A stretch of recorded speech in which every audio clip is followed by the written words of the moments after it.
सुरजीत सिंह का एक क्वेश्चन आया हुआ है कि थर्मल कंडक्टिविटी मेथड में सैलिनिटी को कैसे डिटरमाइन करते हैं। तो वो एक चार्ट होता है, उस चार्ट में हम लोग देखते हैं कि velocity. Pushpendra, thank you, looking very handsome, looking different sir in nice way. Atul Sharma, Harshit, Niranjan, Vinay, good morning, Jitendra, all of you,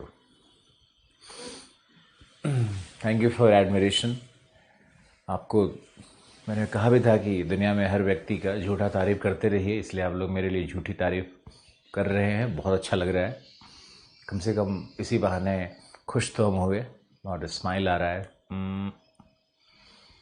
Gayatri, नमस्ते भार्गव जी, परमजीत,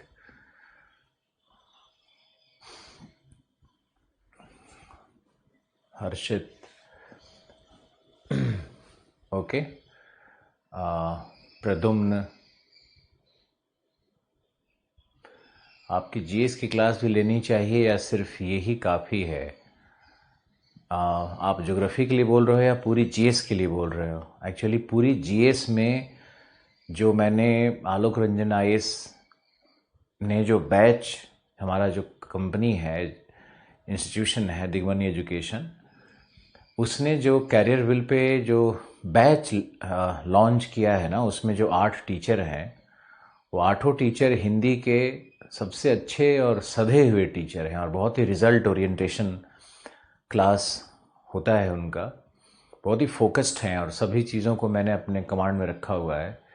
जो करंट अफेयर का मटेरियल जाएगा, जो टेस्ट सीरीज़ के क्वेश्चंस बनेंगे, सब पे एक निगाह है। और हिंदी माध्यम में ये कोर्स आप लोगों को सिर्फ 12,000 रुपये में मिल रहा है। तो 12,000 रुपया होता ही क्या है आज के युग में, अगर आपको 8 बड़े टीचर का पूरे 1 साल का 9 महीने का कोर्स मिल रहा हो। तो मुझे लगता है कि वो भी 5 बार वीडियो सीन आप कर सकते हो। तो मुझे लगता है कि एक बहुत अच्छा अपॉर्चुनिटी है कि कोरोना के बहाने आप लोगों को अच्छे शिक्षकों का एक पूरा का पूरा वीडियो क्लास मिल रहा है। तो 12,000, पता नहीं आज के आधुनिक युग में तो it's not even a peanut. तो मुझे लगता है ये कोर्स तो ले ही लेना चाहिए। अब मान लो कि हम लोग बात करेंगे कि किसी एक मॉड्यूल का, तो यही टीचर जो अपना मॉड्यूल पढ़ाते हैं, ये सारे टीचर अपना मॉड्यूल कोई 18,000, कोई 15,000, इससे कम में कोई नहीं पढ़ाता है। तो एक मॉड्यूल भी अगर आपका सही रह गया तब भी पैसा तो वसूल है ही ना। और इसमें ज्योग्राफी और इन्वायरमेंट ये सारा हम ले ही रहे हैं, जिसमें वर्ल्ड रीजनल ज्योग्राफी चल रहा है अभी। तो आप उसका फ्री वीडियोस भी देख सकते हो। आपको लगेगा कि कितना आवश्यक था ये सब क्लास ज्योग्राफी को समझने के लिए, क्योंकि यहाँ तो हम लोग ऑप्शनल में चले जाते हैं और ऑप्शनल के विषयों को देखने लगते हैं। तो अगर मैं क्या बोलूँ, बोलने में बहुत अच्छा तो नहीं लगता है, लेकिन आप लोग तो सब मेरे स्टूडेंट हो, ये कोई वर्कशॉप तो है नहीं। तो मुझे नहीं लगता है कि आप में से कोई भी एक व्यक्ति इस कोर्स को न रेफ़र करे, बल्कि बिल्कुल इस कोर्स को 12,000 रुपया है ही क्या, इसमें अगर 1,000 रुपया का और तुम लगाओगे, इन्वेस्टमेंट होगा तुम्हारा, तो उसमें सीसेट का पूरा बैच मिल जाएगा। राकेश यादव उसमें मैथ्स रीजनिंग पढ़ाते हैं। तो राकेश यादव भी अच्छा ब्रांड है, बहुत अच्छा ब्रांड है इन चीज़ों के लिए, मैथ्स। तो मुझे लगता है कि टीचर्स के मामले में अब आपके पास भारत में तो इससे अधिक कुछ या इससे बेहतर कुछ उपलब्ध नहीं है। तो एक बार आप हमारे अगर यूट्यूब चैनल पे जाओगे तो आपको पता तो होगा ही कि इस तरह का कोर्स लॉन्च हुआ था और बहुत ही सक्सेसफुली चल रहा है ये। तो अगर रिजल्ट ओरिएंटेशन प्रोग्राम करना है तो 12,000 इज़ नॉट इवन पीनट्स। और प्रोग्राम का रिस्पांस भी इतना अच्छा आया हुआ है कि पूरी मेंस लेवल तक पढ़ाई जाएगी। बिल्कुल दीपक, पूरा मेंस, पूरा पीटी, पूरा टेस्ट सीरीज़ सब है इसमें, क्योंकि इस प्रोग्राम का उद्देश्य ही यही है कि हिंदी माध्यम में, मैंने एक बार पहले जीएस एकेडमी बनाया था जिसमें अच्छे टीचरों को जोड़ा था, लेकिन वो बहुत बड़ा रिस्पॉन्स आया था, लेकिन मेरा मूड ऑफ हो गया उसको लेकर के कुछ लोगों के व्यवहार से, और उसमें मैंने शेयर पार्टनरशिप किया था। लेकिन यहाँ पे ऐसा कुछ नहीं है। I am the whole and soul.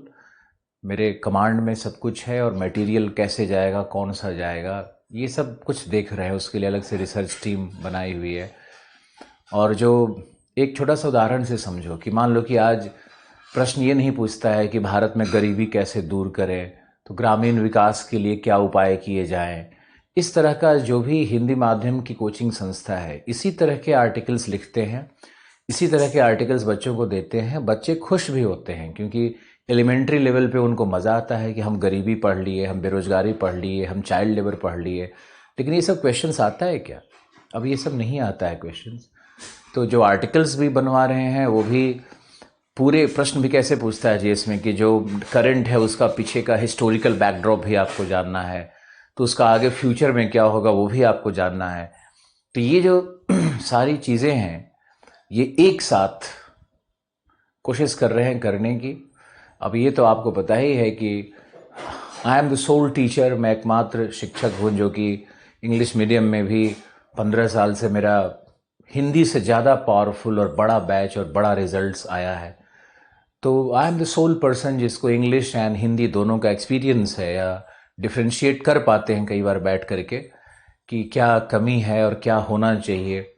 तो 2011 में मैंने एक वेंचर किया था, उसके बाद अभी ये वेंचर कर रहे हैं, तो शायद आपके लिए बहुत अच्छा रहेगा। और there is nothing to lose also. इसमें लूज़ करने के लिए है ही क्या? 12,000 रुपया तो आप एक बार होटल में खाना खाने जाते हो, वहाँ आपका निकल जाएगा। एक रूम का रेंट 12,000 रुपया होता है। तो इसमें ऐसा कुछ है नहीं कि आप जितेंद्र लिखा है सर आई हैव टेकन, इसके लिए 1 लाख तक भी दे सकता था, लेकिन 1 लाख कहाँ आपसे लिया जा रहा है? आप 12,000 रुपये में ले लो। और कल आपने मुझे ख्वाब में देखा, थैंक यू, मैं आपका नाम नहीं लूँगा यहाँ पे, लेकिन आपने मुझे ख्वाब में देखा और मैं बहुत प्यारा लग रहा था।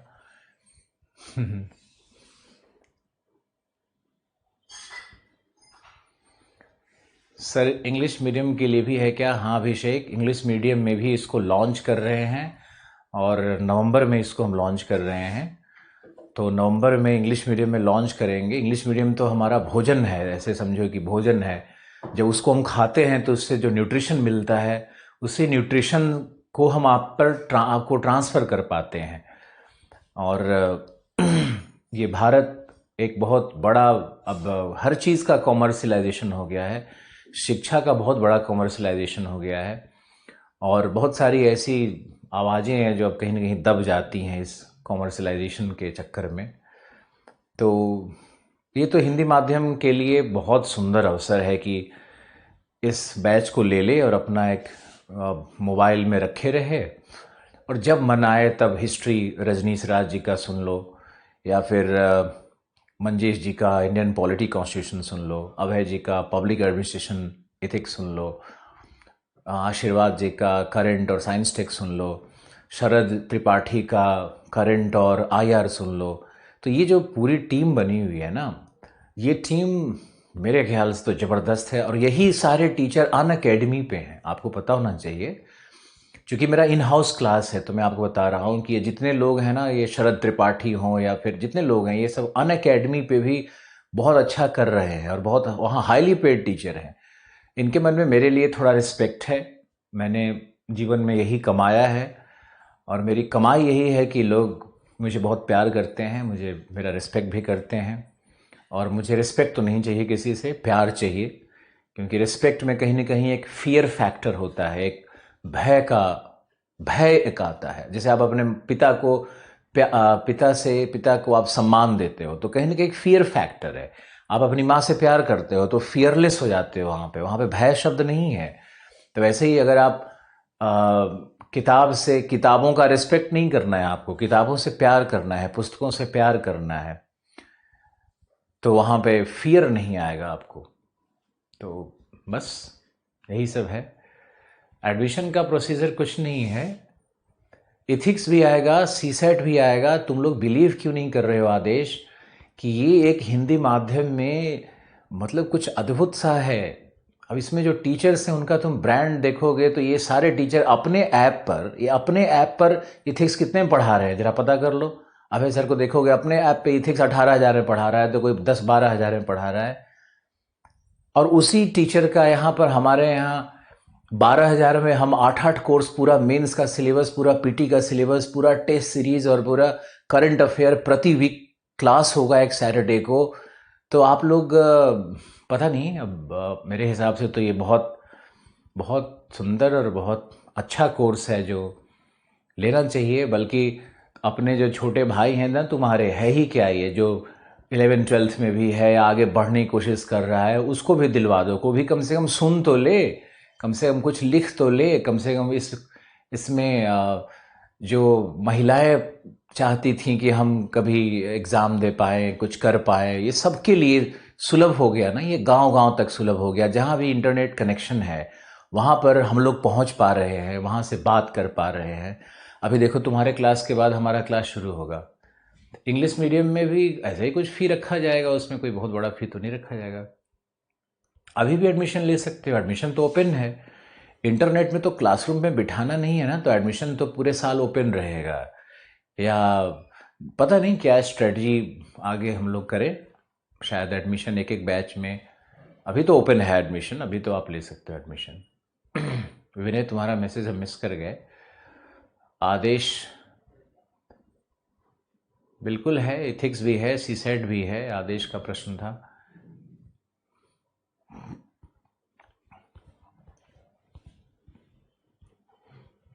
बहुत सारी महिलाएं जो कि घर में काम कर रही हैं ना, और जिनके मन में था कि हम बीपीएससी निकाल लें या हम यूपीपीसीएस निकाल लें या हम कुछ ऐसा कुछ बड़ा काम कर लें। इसमें पीसीएस का जो कोर्स है जिसमें इथिक्स और करंट और टेस्ट सीरीज नहीं दिया जाएगा, ध्यान रखना। इसमें जाओगे तो पीसीएस का भी एक कोर्स है जो सिर्फ 8,000 रुपये का है। तो 8,000 रुपये वाले कोर्स में लेकिन करंट अफेयर नहीं मिलेगा, टेस्ट सीरीज नहीं मिलेगा, इथिक्स का कोर्स नहीं मिलेगा, और कुछ टीचर जो इंडियन पॉलिटी में हैं वो बदल जाएंगे, कुछ हिस्ट्री में टीचर बदल जाएंगे, ज्योग्राफी में भी कुछ क्लासेस किसी अन्य टीचर को दिया जाएगा। तो मुझे लगता है कि पीसीएस वाले कोर्स में अगर 3-4 हज़ार रुपया कम है तो उसका नुकसान ज़्यादा है, उसका कोई फ़ायदा नहीं है। और ये वाला कोर्स जो है ना आपका, यही बेहतर है। खैर, सीसेट का इंडिविजुअल कोर्स नहीं है हर्षित, उसको अलग से नहीं रखा गया है, क्योंकि एक तरह का ये हर्षित अलग से नहीं कोर्स है सीसेट का। चलो ओके, शुरू करते हैं हम लोग अपना। और कल हमने लवणता को शुरू किया था ना,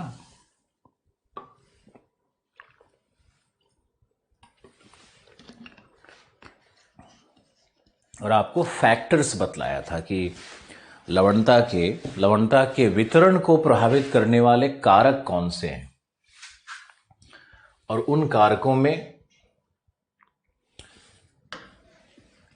जो सबसे महत्वपूर्ण कारक थे वो कौन कौन से थे? प्रिसिपिटेशन, इंसोलेशन, सूर्यातप की मात्रा, वर्षण था, आइस मेल्ट था, समुद्री धाराएं थी, जो जैविक अवस्थाएं हैं महासागरों के अंदर में, जो पारिस्थितिक तंत्र होता है उससे भी लवणता पर प्रभाव पड़ता है। तापमान से क्या संबंध होता है, तापमान और लवणता का कैसा संबंध है? समानुपाती संबंध है। यदि तापमान उच्च होगा तो लवणता भी वहां पर उच्च होती है, क्योंकि जल के द्वारा लवणों के घोलन की क्षमता, डिसॉल्विंग कैपेसिटी ऑफ वाटर, ये बहुत बढ़ जाता है। तो वहाँ डिसॉल्व, हर बार ये मत सोचना कि तापमान बढ़ने से जल गर्म हो जाएगा और गर्म होने से वाष्पीकरण बढ़ जाएगा। ये मूर्ख लोगों की सोच है, मतलब ये गलत अनसाइंटिफिक है। ये एक उदाहरण देते हैं आपको कि मान लो कि हम लोग बात कर रहे हैं ध्रुवीय प्रदेश की, तो ध्रुवीय प्रदेश में तापमान समुद्र का मान लो 2 डिग्री है। अब 2 डिग्री की जगह वहाँ तापमान 3 डिग्री हो गया, तो 3 डिग्री पे क्या वाष्पीकरण होने लगेगा? क्या वाष्पीकरण बढ़ जाएगा बहुत? वहाँ पे नहीं बढ़ेगा ना। तो लवणता वहाँ, लेकिन ये हो जाएगा कि जल का जो डिजॉल्विंग कैपेसिटी है, सॉल्ट डिजॉल्विंग कैपेसिटी, जो निलंबित कण है वो घुलने शुरू हो जाएंगे। अभी लवणता का सिग्निफिकेंस हम करवाएंगे, अंत में करवाएंगे। बिल्कुल जितेंद्र, करंट अफेयर बिल्कुल कवर हो जाएगा, अलग करने की कोई ज़रूरत नहीं है। अरे ये एक तरह का बहुत ही रिवोल्यूशनरी चीज़ हो रहा है, आप लोग इसकी आवाज़ को धीरे धीरे समझोगे। टेस्ट सीरीज़ मिल सकती है, लेकिन वो पूरा एक पैकेज कोर्स ही मिलेगा। वो टेस्ट सीरीज़ अलग से 500 रुपया, 1000 रुपया, 2000 रुपया, ऐसा कुछ नहीं वहाँ पे आएगा। सैलिनिटी ज़्यादा है तो वेपराइजेशन पे इफ़ेक्ट, सॉल्ट क्या करता है ना कि वह ऊष्मा को अवशोषित कर लेता है। तो जहाँ भी सॉल्ट अधिक होगा वहाँ पे ऊष्मा का, हीट एनर्जी का अवशोषण बढ़ जाता है। तो जब अवशोषण बढ़ जाएगा तो वहाँ पर वाष्पीकरण का दर भी बढ़ जाता है और वहाँ तापमान भी बढ़ने लगता है। तभी तो हम कह रहे हैं कि जो लवणता है, ये लवणता समानुपाती है किसका? ये समानुपाती है व्हाट?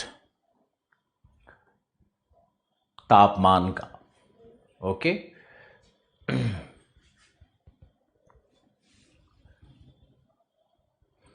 ओके, अब आज का जो हमारा विषय है उसको हम लोग लेकर के आगे चलते हैं।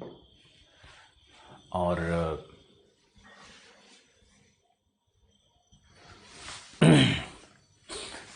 आज है लवणता का वितरण।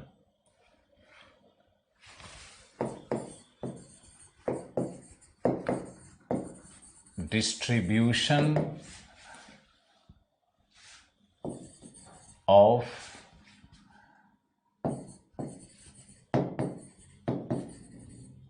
सैलिनिटी।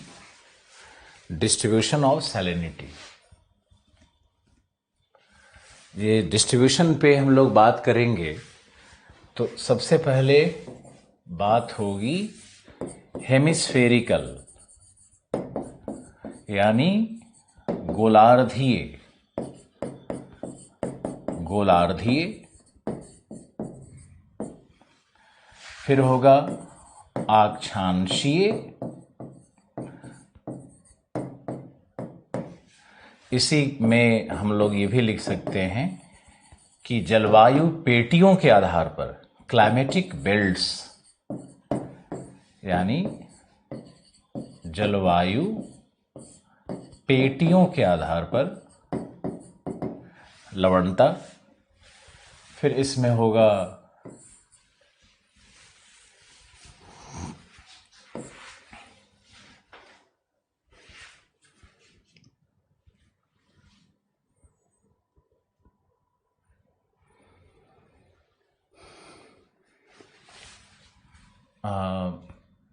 प्रादेशिक, रीजनल, रीजनल डिस्ट्रीब्यूशन, प्रादेशिक, जिसमें होगा आंशिक, आंशिक सागर की लवणता, या बंद सागरों की लवणता, या फिर स्थल रुद्ध, स्थल रुद्ध, लैंड लॉक्ड। आंशिक का मतलब होता है पार्शियल सीज, पार्शियल सीज की लवणता। बंद का मतलब होता है enclosed, enclosed seas. Enclose seas. और स्थल रुद्ध का मतलब होता है, स्थल रुद्ध का मतलब होता है land locked, land locked, land locked. तो ये हमारा 3 डिवीज़न है। हम लोग सैलिनिटी के डिस्ट्रीब्यूशन को इसी तरह से पढ़ते हैं। अब आप लिखो कि एक प्रश्न आया कैसे था और प्रश्न कैसे आता है। आप प्रश्न कैसे आता है उसको लिखो, पहले इस चार्ट को बना लो। हम हट जाते हैं 1 सेकेंड के लिए।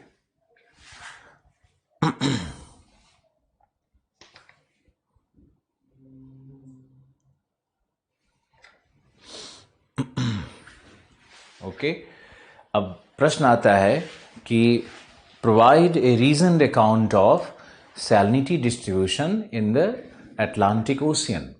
अटलांटिक महासागर में लवणता के वितरण के कारणों का वर्णन करें। Give a reasoned account of, प्रश्न ऐसे होता है, रीजनड अकाउंट ऑफ, सकारण वर्णन करें। आज आपको आंसर राइटिंग पे हम बात मुझे करनी है और आंसर राइटिंग पे आपको हम सिखाते हैं। देखो, एक प्रश्न हमने लिया, वो प्रश्न है हमारा provide a reasoned account of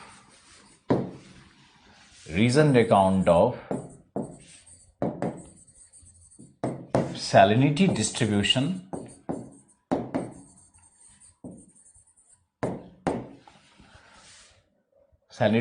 में भी पूछ सकता है ऑफ द इंडियन ओशियन या ऑफ द अटलांटिक। तो आज हम लोग अटलांटिक का ही एग्जाम्पल ले सकते हैं। ये पैसिफिक पर भी पूछा जा सकता है, अटलांटिक पर भी पूछा जा सकता है और हिंद महासागर पर भी पूछा जा सकता है।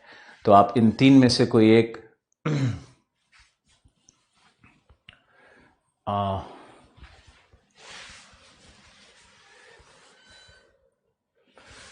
तो इसमें देखो, जो सेंट्रल थीम है, जिस प्रश्न का केंद्र बिंदु है वो क्या है? तो केंद्र बिंदु है सैलिनिटी। केंद्र बिंदु प्रश्न का क्या होता है? जो अम्ब्रेला कॉन्सेप्ट है। अम्ब्रेला कॉन्सेप्ट मतलब होता है कि जो मूल विषय है, मूल विषय क्या है? लवणता है। तो जब भी इंट्रोडक्शन आप तैयार करोगे किसी आंसर का, तो आप लवणता पर ही पहले इंट्रोडक्शन लिखोगे। तो यहाँ पे मान लो अटलांटिक पर भी पूछा है, तब भी आपको लिखना होगा कि लवणता की जो मैंने इंटरनेशनल कमीशन की परिभाषा दी थी, उस परिभाषा को आप वहां लिख डालो और salinity is equal to chlorinity into 1.8, इसको भी लिख डालो। इससे क्या होगा कि इंप्रेशन क्रिएट हो जाता है, फैक्चुअली भी अच्छा लगता है, सब्सटैंशिएटेड लगता है उत्तर, और एग्जामिनर जो पहला पैराग्राफ पढ़ेगा वो सोचेगा कि ओ इसमें तो डेप्थ है, ये लड़का कहीं से अच्छा पढ़ करके आया हुआ है। तो आपको शुरू वहीं से करना है कि सैलिनिटी है क्या। इस प्रश्न में कहीं पूछा नहीं है कि सैलिनिटी क्या है, लेकिन चूंकि इसका सेंट्रल थीम है, तो सेंट्रल थीम से ही हम लोग इंट्रोडक्शन शुरू करते हैं। और जब इंट्रोडक्शन शुरू कर देंगे तो वहीं से आपका आंसर राइटिंग शुरू होता है। मान लो कि बहुत लंबा प्रश्न है, लंबा प्रश्न अब आता नहीं है, छोटे प्रश्न ही आते हैं, लघु उत्तरीय आते हैं, 300 वर्ड्स के आएंगे, 200 वर्ड्स के आएंगे। तो उसमें कोशिश करो कि इसमें 20 शब्द से ज़्यादा इंट्रोडक्शन ना हो, यानी 2 लाइन का इंट्रोडक्शन होना चाहिए, 15 से 20 शब्द ही होने चाहिए।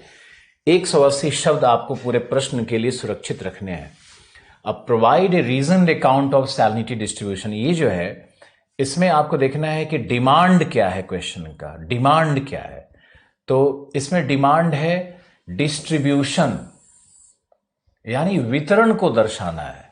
हम लोग सैलिनिटी के फैक्टर्स को नहीं बताएंगे, सैलिनिटी के सोर्स को नहीं बताएंगे, सैलिनिटी के प्रकार को नहीं बताएंगे। बहुत लोग क्या करता है कि सब लिखना शुरू कर देता है, ये गलत है। डिमांड को देखो।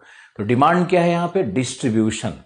अब डिस्ट्रीब्यूशन डिमांड है, लेकिन डिमांड जो हमारा डिमांड है उसको किस परिप्रेक्ष्य में लिखना है, किस तरह से लिखना है, किस तरह से प्रेजेंटेशन होगा, उस डिमांड में किन बातों को लिखना है, उसके लिए हम लोग देखते हैं कि ये स्पेशल क्लाउज क्या है। उसका स्पेशल क्लाउज उसमें ये लगा हुआ है, देखो, रीजनड अकाउंट ऑफ। डिस्ट्रीब्यूशन को शो करना है, लेकिन उसके रीजनड अकाउंट को। अब रीजनड अकाउंट का मतलब क्या है? रीजन का मतलब होता है कि कारण। हम लोग सिर्फ वितरण को नहीं लिखेंगे, हम लोग वितरण के कारणों को भी लिखेंगे, और वितरण के कारणों को लिखेंगे और वितरण को लिखने के क्रम में अकाउंट भी देंगे उसका। अकाउंट का मतलब होता है आंकड़ों को भी प्रस्तुत करेंगे। जैसे उदाहरण है कि मान लो हम लोग लिखते हैं कि विषुवतीय प्रदेश में 15 डिग्री नॉर्थ से 10 डिग्री साउथ के मध्य लवणता 34.5 होती है, जो कि औसत लवणता 35 से कम है, क्योंकि। तो पहले पैराग्राफ में मैंने क्योंकि के पहले मैंने जो बताया वो क्या है? वो अकाउंट है, इसी को अकाउंट कहते हैं। अभी अकाउंट हमने दिया, क्योंकि हमने लिखना शुरू किया, तो इसका मतलब क्या हुआ कि आप अब रीजनिंग दे रहे हो, कॉजेटिव फैक्टर में जा रहे हो, कारण लिख रहे हो। तो जब आप कारण लिखोगे तभी ये उत्तर पूर्ण होगा। तो आपने आगे क्या लिखा, क्योंकि यहां सालों भर वर्षा होती है, निम्न दाब पेटी है, सघन बादल मिलते हैं, जो भी कारण है हम लोग उसके बारे में लिखेंगे, लेकिन कारणों को इसी तरह से लिखना होता है। मुझे आशा है कि आप इस छोटे से डिस्कशन से भी, हमारे 5 मिनट के डिस्कशन से भी, इस प्रश्न पे कम से कम कुछ लाभ जरूर मिला होगा। और ऐसे ही प्रश्न को आगे भी पढ़ना है यूपीएससी के लिए, और ऐसे ही प्रश्न का उत्तर भी देना होता है आपके लिए। आजकल जो जीएस में प्रश्न पूछे जा रहे हैं उसमें एक विषय रहता ही नहीं है, एक ही प्रश्न में 3 प्रश्न रहते हैं, एक प्रश्न में 3 प्रश्न रहते हैं। ऐसा जीएस में हमने देखा है कि आईएएस के जीएस में ऐसा ही प्रश्न पूछा जा रहा है। ओके तो आप लोग जो जीएस में अब नए प्रश्न आ रहे हैं उसकी विवेचना हम लोग करेंगे। वो कब करेंगे? वो हम लोग करेंगे, कर लेंगे कभी, आपके लिए भी कर लेंगे, और जीएस वाले बैच में तो मुझे करना ही है कि वो 3 प्रश्न आएंगे। देखो, जिस लड़के को, जिस स्टूडेंट को, जिस पब्लिक सर्वेंट को ये समझ में आ गया कि प्रश्न क्या पूछा है, प्रश्न का डिमांड क्या है, और प्रश्न के कितने भाग होते हैं, प्रश्न का उत्तर कैसे लिखा जाता है, इसका 40% बैटल तो ये जीत चुका होता है। क्योंकि आज अगर हम यही प्रश्न सामने में रखें, तो मैंने देखा है कि स्टूडेंट इसमें लवणता के स्रोत पे भी लिखने लगता है, महत्व पर भी लिखने लगता है, इसमें पूरा चार्ट बना करके दे देगा कि ये लवणता होता है। तो इसमें वो सोचता है कि हम बहुत अच्छा लिख रहे हैं, सब तो लिख ही दिए। उसके क्वेश्चन में जो डिमांड है उसको वो मीट नहीं कर पा रहा है, वो क्वेश्चन को नहीं समझ पा रहा है। इसलिए अब आप मेरे स्टूडेंट हो तो आप लोग ग्रेजुअली धीरे धीरे इन चीज़ों में महारत हासिल करेंगे, और रिजल्ट ओरिएंटेड हम लोग पढ़ाई करते हैं। मेरी ज़िंदगी तो रिजल्ट पे ही आधारित रही है, प्रचार का कभी कोई माध्यम नहीं रहा। आप भी हमसे जुड़े होंगे तो कोई ना कोई स्टूडेंट रिकमेंड किया होगा, कहीं प्रचार नहीं देखा होगा।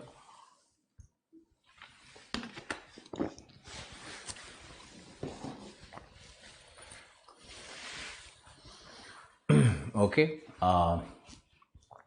तो कितने लोग इस प्रश्न को समझ गए कि प्रश्न का उत्तर कैसे लिखा जाता है? कितने लोग समझ गए? लिखो, कुछ चैट में लिखो, मुझे बताओ हाँ या ना।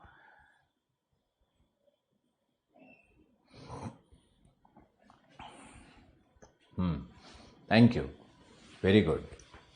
ओके, तो इसी प्रश्न का उत्तर अब हम आपको आज लिखवाते हैं, इसका एक मॉडल आंसर बनवाते हैं, और देखो कि कैसे 200 शब्द में ही, 200 से 300 शब्द में पूरे लवणता अटलांटिक का वर्णन कैसे हो सकता है, और कैसे हम लोग गागर में सागर भर सकते हैं, और शब्द का जो सौष्ठव है उसको कैसे सही रखना है। जैसे अभी एक स्टूडेंट ने हमने लिखा कि सर मैं आपके डायग्राम बनाने के दौरान ही हम भी बना लिए थे।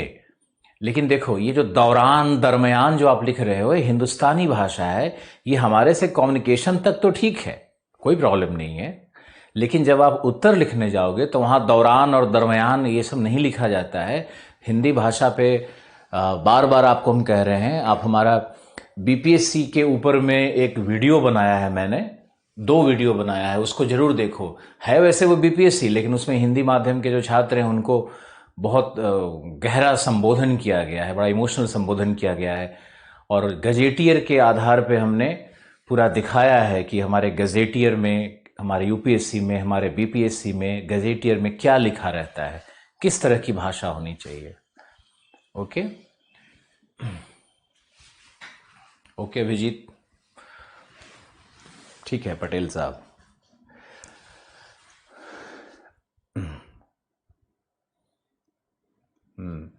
जीएस क्लास में भी मैंने आंसर राइटिंग बारे में बताया था, बिल्कुल बताया था। ओके ठीक है। अब आप इसमें लिखो आगे कैसे लिखना है इसका उत्तर। तो पहले तो इंट्रोडक्शन में आप क्या लिखोगे, लवणता की उस परिभाषा को ही चुपचाप डाल दो, अपने से ज़्यादा क्रिएट करने से कोई बहुत फ़ायदा नहीं होगा। ज्योग्राफी साइंस की तरह है, और इसमें साइंटिफिक अप्रोच तो कम से कम फिजिकल ज्योग्राफी में तो रिक्वायर्ड है ही। ओके, अब दूसरा पैराग्राफ लिखो। देखो, अटलांटिक महासागर की लवणता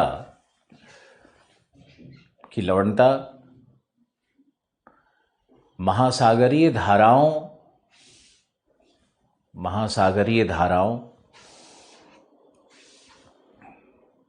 के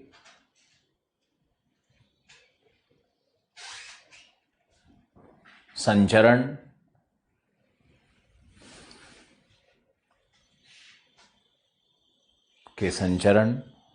वायु दाब पेटियों की अवस्थिति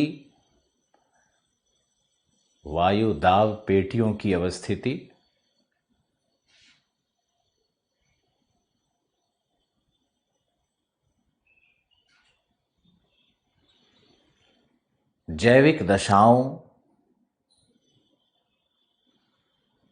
प्रचलित पवनों,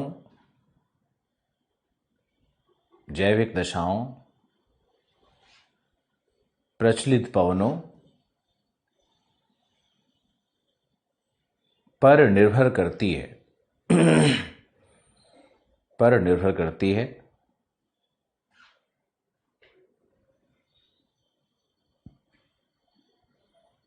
तथा तट की आकारिकी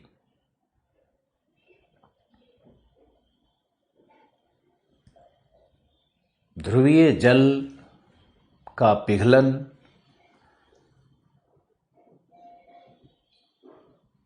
एवं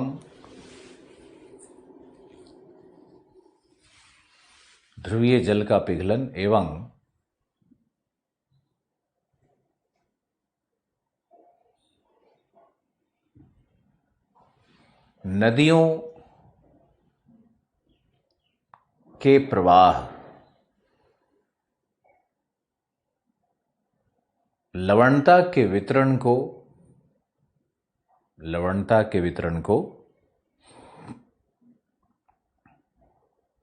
प्रभावित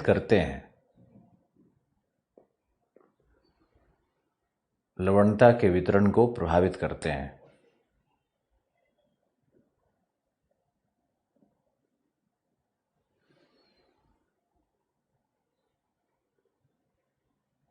ओके, फिर लिखो नेक्स्ट पैराग्राफ। ये मैंने क्या किया कि सभी कारणों को जो अटलांटिक में काम कर रहे हैं उसको एक जगह लिख दिया। अब मान लो कि ये छोटा प्रश्न आता है, 200 नंबर का ही प्रश्न आता है, तो उस दशा में आप इस पैराग्राफ को नहीं लिखना। और 300-400 शब्द का प्रश्न है और मान लो उत्तर प्रदेश पीसीएस में ये प्रश्न आया हुआ है जहां बड़े प्रश्न होते हैं थोड़े, तो वहां पे आप इसको लिख सकते हो, ध्यान रखना है आपको। नेक्स्ट लिखो, अगला पैराग्राफ लिखो। विश्वतीय क्षेत्र में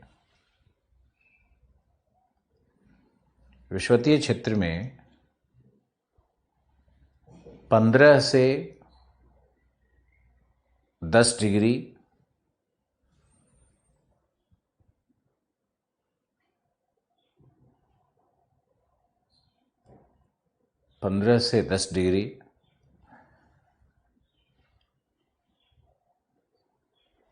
अक्षांशों के मध्य 15 से 10 डिग्री अक्षांशों के मध्य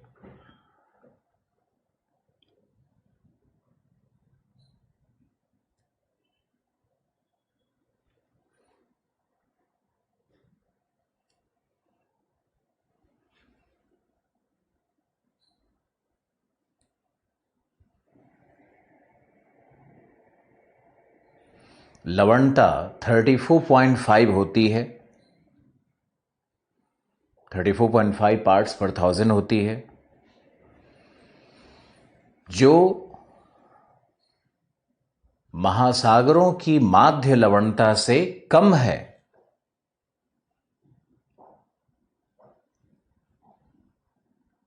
महासागरों की माध्य लवणता से कम है क्योंकि यहां, अब लिखोगे इस क्षेत्र में तो लंबा हो गया, यहां छोटा हो गया, क्योंकि यहां विषुवतीय जलवायु के कारण वर्ष भर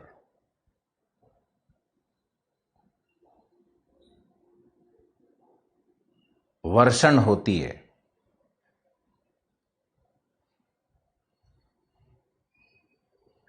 जिससे 5 मीटर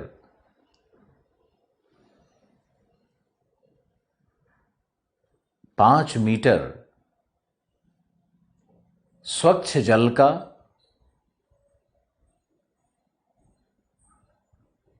संचयन संस्तर बनता है। संचयन संस्तर बनता है, हिंदी यही होगी, संचयन संस्तर बनता है, एक पाइलेशन लेयर बनता है।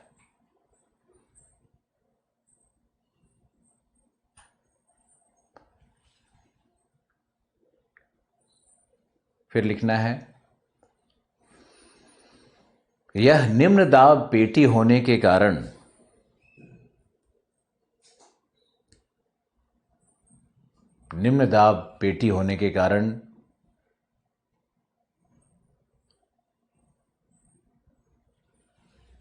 तथा सघन बादलों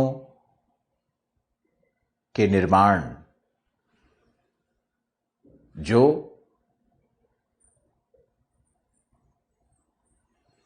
सूर्यातप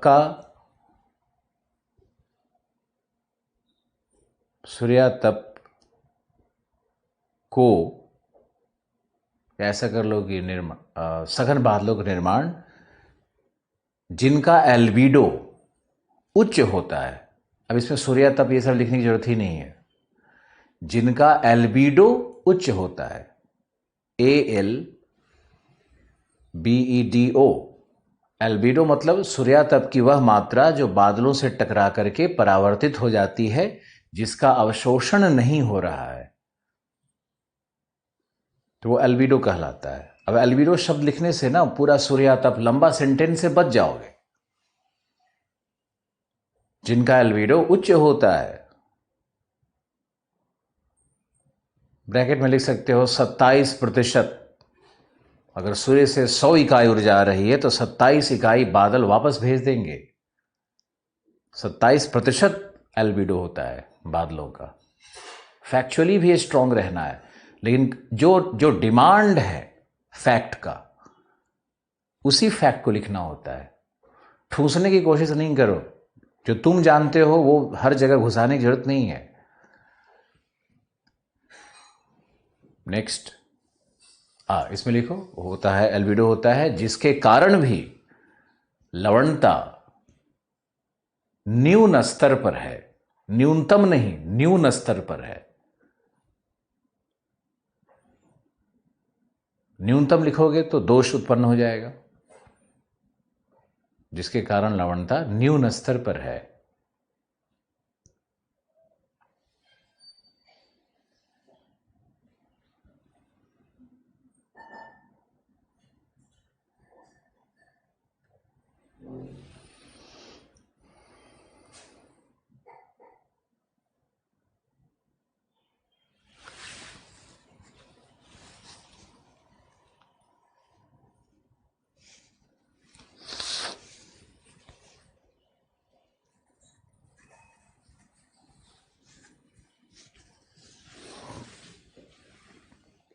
ओके, तो अब आगे चलते हैं। लिखो, उत्तरी गोलार्ध में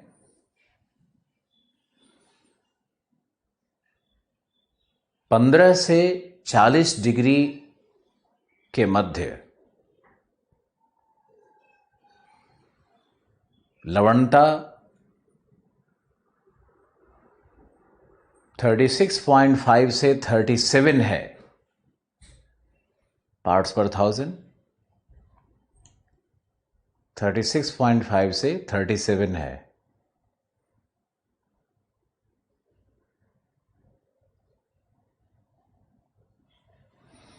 जो सैलिनिटी मैक्सिमा कहलाती है, लवणता आधिक्य।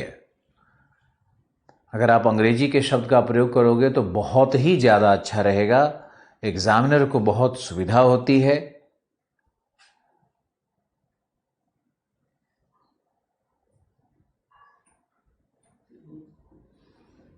ओके, सैलिनिटी मैक्सिमा कहते हैं क्योंकि रीजन अकाउंट देना है क्योंकि यहां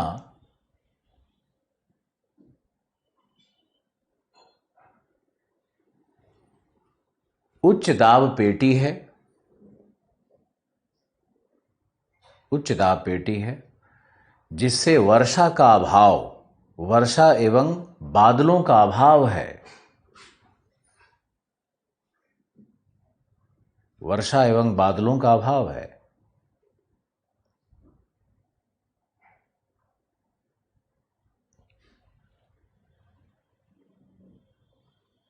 तथा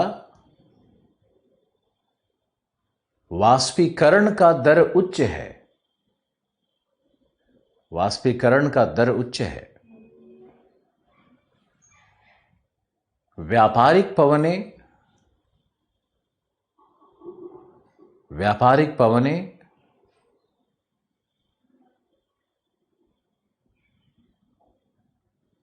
उष्णकटिबंधीय वायु राशियों को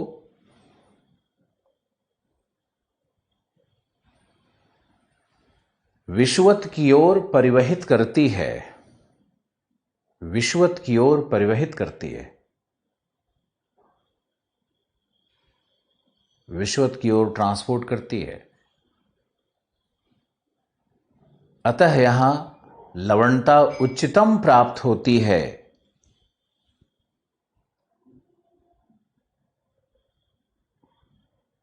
लवणता उच्चतम प्राप्त होती है। सारे कारणों को एक साथ कंप्रेस करके लिखवाया जा रहा है।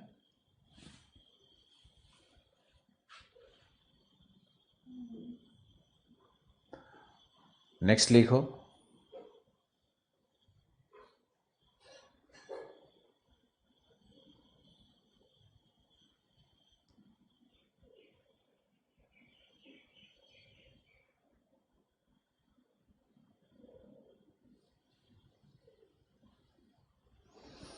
लिखो नेक्स्ट।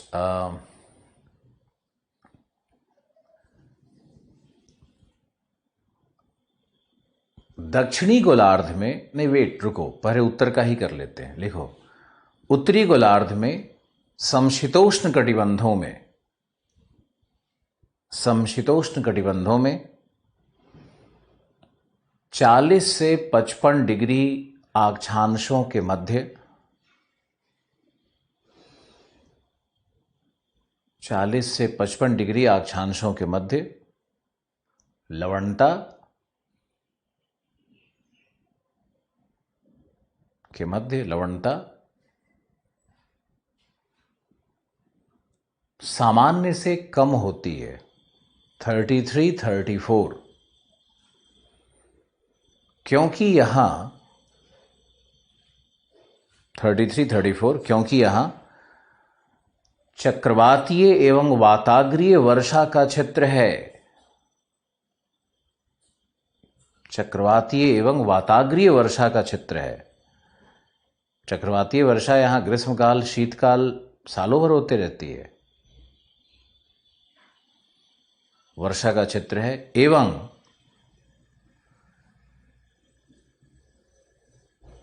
ध्रुवीय जलराशि का, ध्रुवीय जलराशि का, ध्रुवीय जलराशि का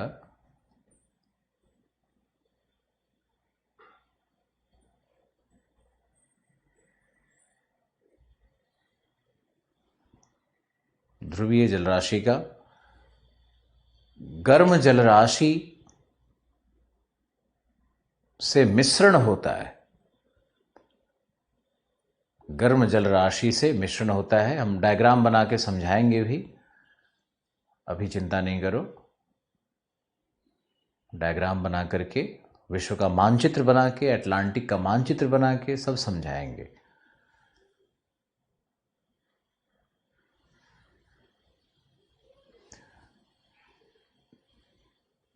नेक्स्ट लिखो।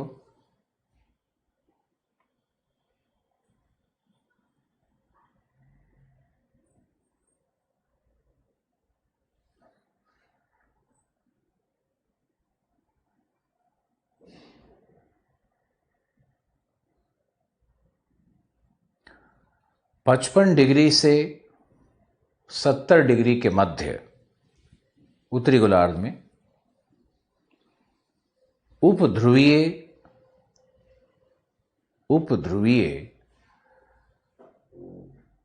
जलवायु प्रदेश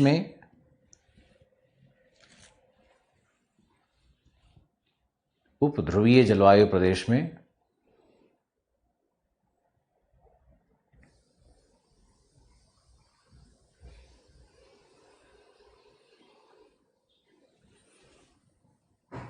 लवणता 31 से 33 होती है।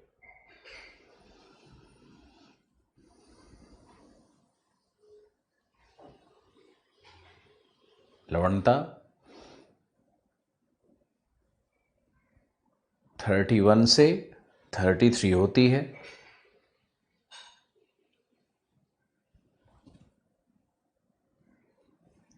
क्योंकि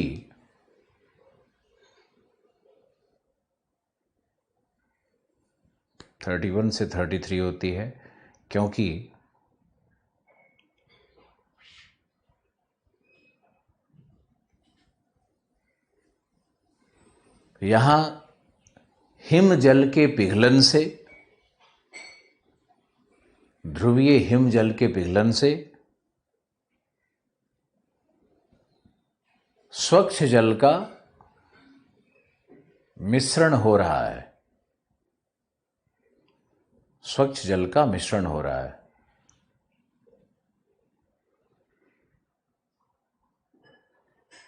अब चलते हैं दक्षिणी गोलार्ध की ओर। तो लिखो, दक्षिणी गोलार्ध में सर्वोच्च लवणता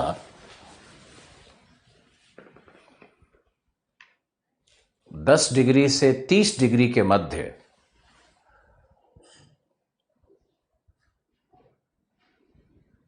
उष्णकटिबंधीय महासागर में प्राप्त होती है।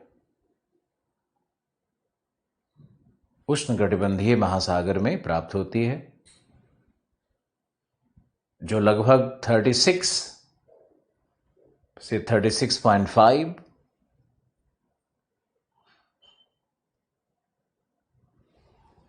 जो लगभग 36 से 36.5 होता है।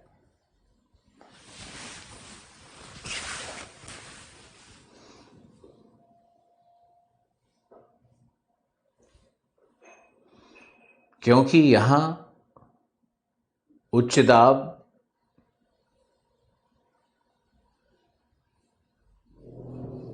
उच्च वाष्पीकरण, सूर्यातप की मात्रा 90%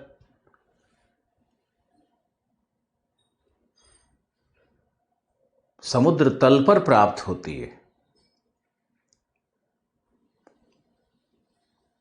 समुद्र तल पर प्राप्त होती है। बादलों का अभाव है, समुद्र तल पर प्राप्त होती है।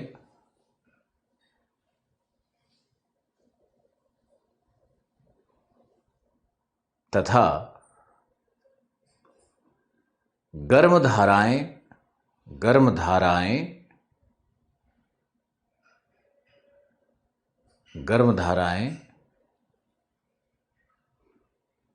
वामवर्त चक्र का निर्माण करती हैं,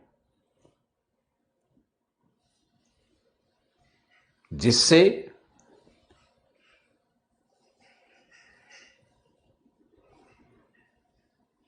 महासागरीय संचरण भी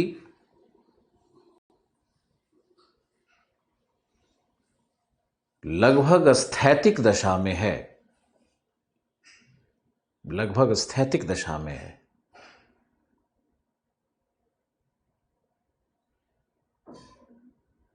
समझाएंगे आपको। बस 2 पैराग्राफ और है, लिखिए। 30 से 40 डिग्री साउथ में लवणता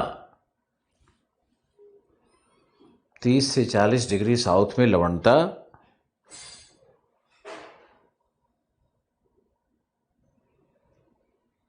35-36 प्राप्त होती है, जबकि जबकि 40 से 50 के मध्य यह 34-35,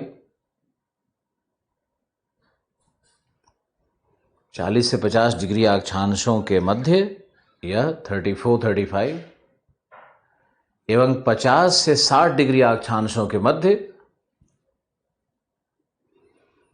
50 से 60 डिग्री अक्षांशों के मध्य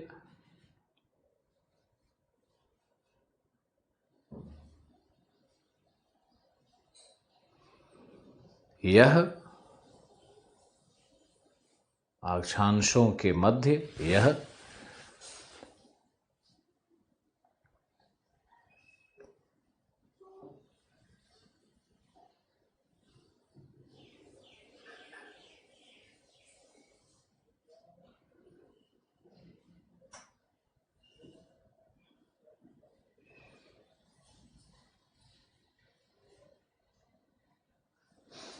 33-34 है।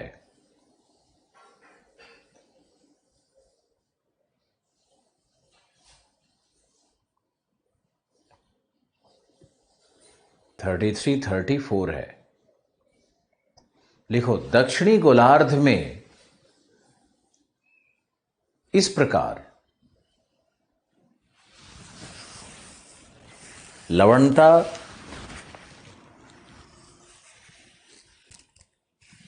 उत्तरी गोलार्ध की तुलना में उच्च मिलता है।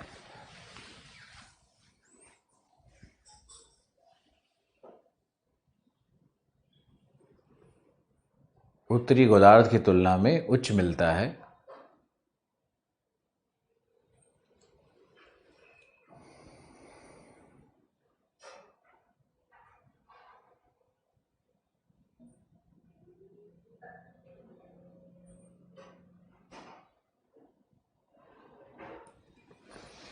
क्योंकि 40 से 60 डिग्री के मध्य 40 से 60 डिग्री साउथ के मध्य पछुआ पवन अनअवरोधित अनऑब्स्ट्रक्टेड अनअवरोधित एवं फेरोसियस होते हैं। अनअवरोधित एवं क्या फेरोसियस, जिसमें बहुत गति हो। अनअवरोधित एवं क्या लिखोगे, कुछ बताओ। अनअवरोधित एवं वेगमयी होते हैं। वेगमयी, उच्च वेगमयी होते हैं। हाई वेलोसिटी विंड होता है जो वाष्पीकरण के दर को उच्च रखते हैं।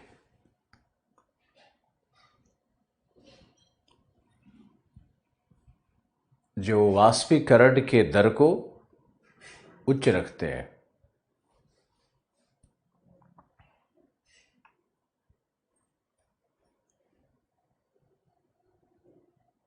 प्रचंड।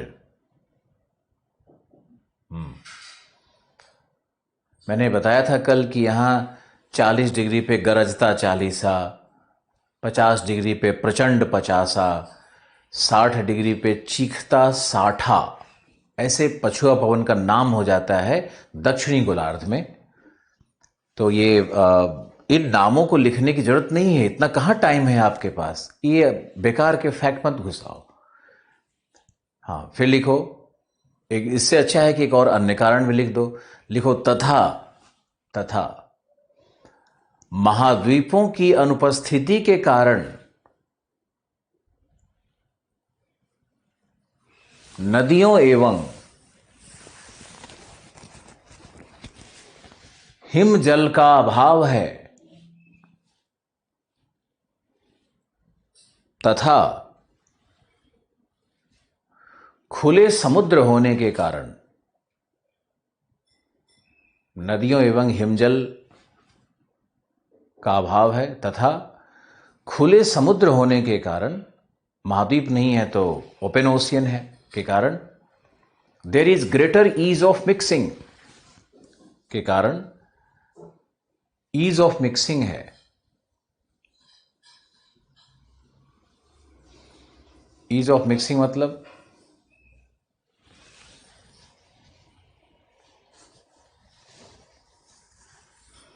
मिश्रण की सरलता है, जल मिश्रण की सरलता है। पवने तीव्रगामी है। थैंक यू दिलीप, बहुत अच्छा, बहुत ही रियली रियली गुड। पवने वेगमयी है या तीव्रगामी है?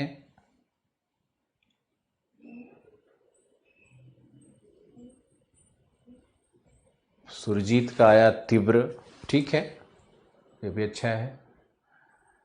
यासिन का आया प्रचंड।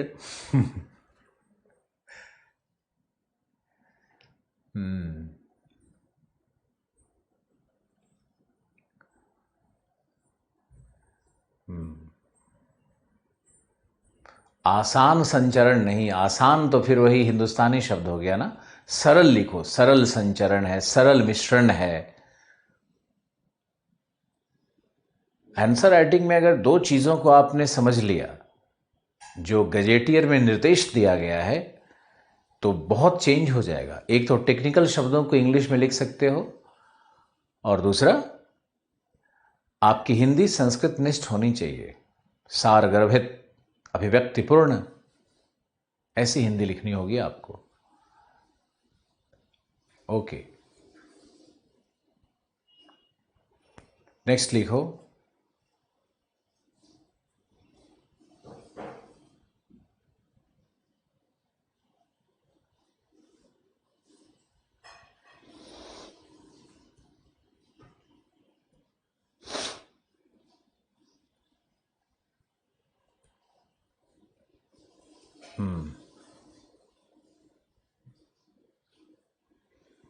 ये तो वितरण हो गया। अब थोड़ा सा आंशिक सागरों पे भी लिख लेते हैं, अटलांटिक का। उसके बाद एक डिस्कशन करते हैं मैप बना करके। लिखो, या यहां पे एक फैक्ट और लिख सकते हो कि जो लिखो, औसत लवणता, औसत लवणता महासागरों की, अटलांटिक की, अटलांटिक की औसत लवणता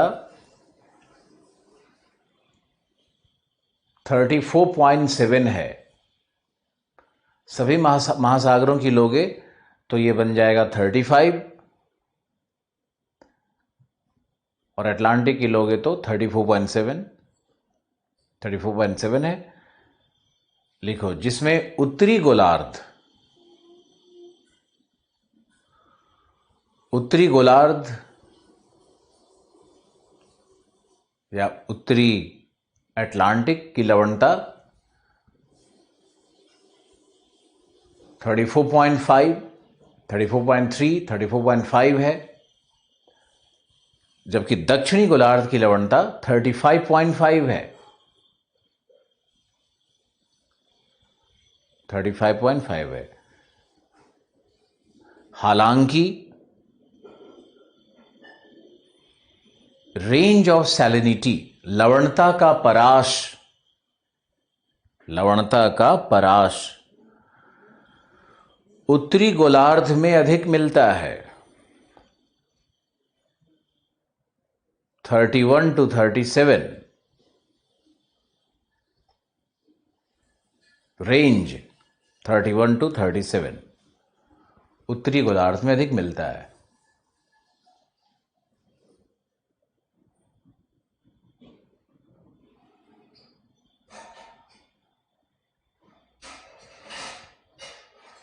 जबकि दक्षिणी गोलार्ध में 33 to 36 है,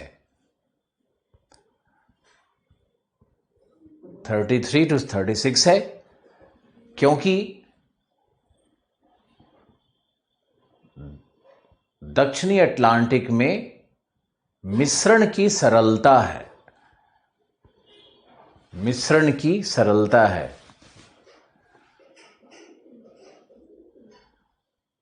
मिश्रण की सरलता है। अब विनय जी लिख रहे हैं कि भाई 10 से 30 डिग्री साउदर्न हेमिस्फीयर में लो प्रेशर होना चाहिए। बिल्कुल गलत। बिल्कुल लो प्रेशर कैसे होगा, हाई होगा। कैसे होगा हम लोग बात करेंगे। अब बस एक पैराग्राफ और है, लिखो। अटलांटिक महासागर के में लवणता का प्रादेशिक वितरण। प्रादेशिक वितरण, तो प्रादेशिक में हमने 3 दिखाया है ना। तो सबसे पहले लिखो मैक्सिको की खाड़ी की लवणता।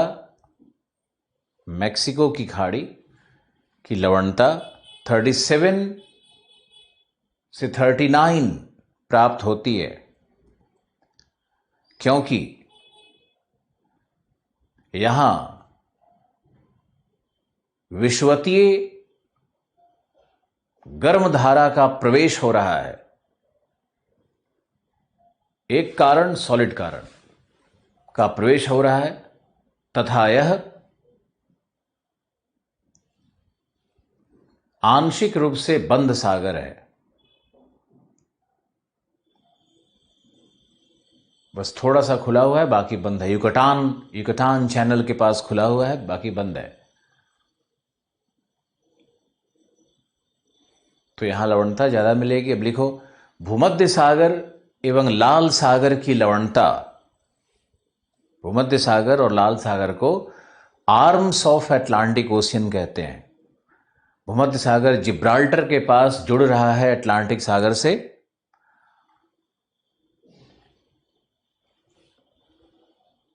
यानी भूमध्य सागर और लाल सागर की लवणता क्रमशः 37 एवं 41 है। लाल सागर में 41 है उच्चतम, क्योंकि ये स्थल रुद्ध होने के साथ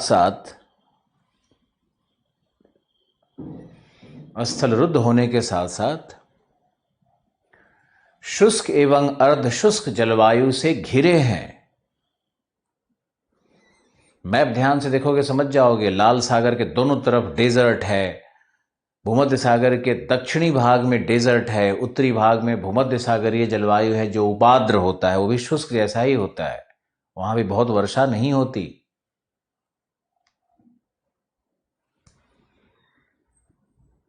तो भूमध्य सागर लाल सागर की लवणता उच्च है, क्योंकि वहां एक तो बंद सागर जैसा है, आंशिक रूप से बंद है, स्थल रुद्ध है। दूसरा गर्म शुष्क जलवायु से घिरा हुआ है, जिससे वाष्पीकरण का दर क्या होगा, बढ़ जाएगा। आगे लिखो उत्तरी सागर की लवणता 31 है। उत्तरी सागर नॉर्थ सी की लवणता 31 है, जबकि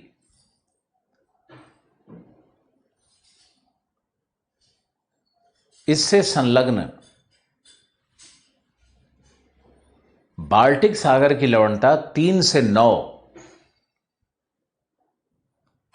9 प्राप्त होती है।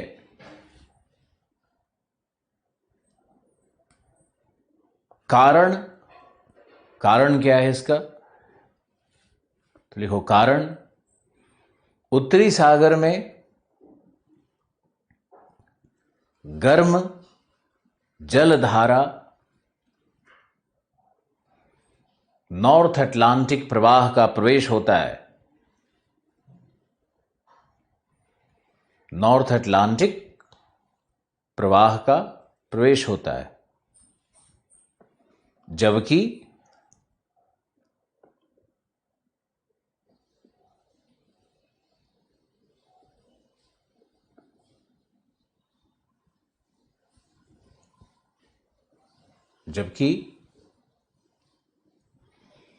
बाल्टिक सागर में हिम जल एवं नदियों के जल का मिश्रण हो रहा है। हिम जल एवं नदियों के जल का मिश्रण हो रहा है। इसी प्रकार या इसी कारण से इसी कारण से, भाषा को संक्षिप्त कर रहे हैं, इसी कारण से हडसन की खाड़ी की लवणता भी, हडसन के खाड़ी की लवणता भी 3 से 9 होती है। 3 से 9 पार्ट्स पर 1000 होती है। क्योंकि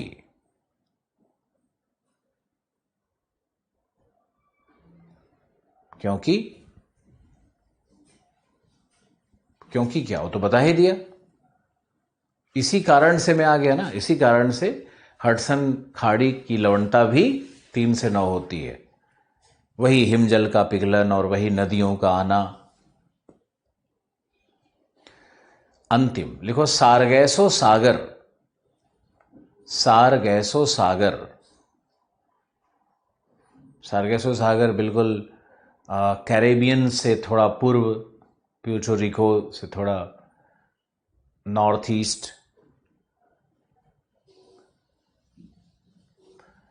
तो सारगैसो सागर की लवणता 37 है, क्योंकि यहां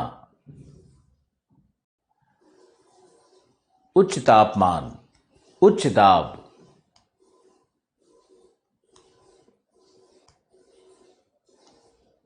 के साथ ही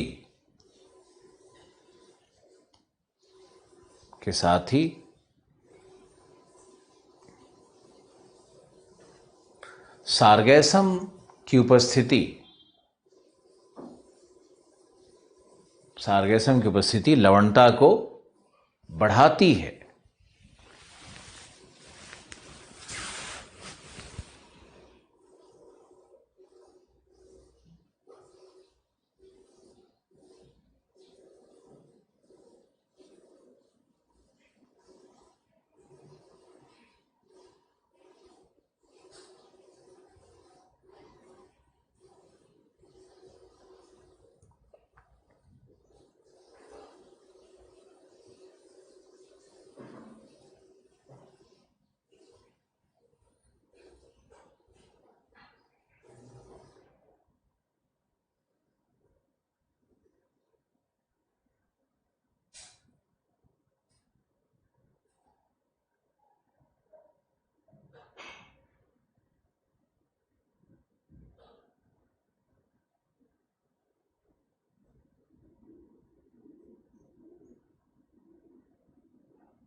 ओके, लिख लिया होगा।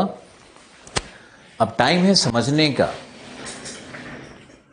और बहुत ध्यान से समझने का, डायग्राम्स बनाने का, कैसे प्रेजेंटेशन करना है उसको देखने का।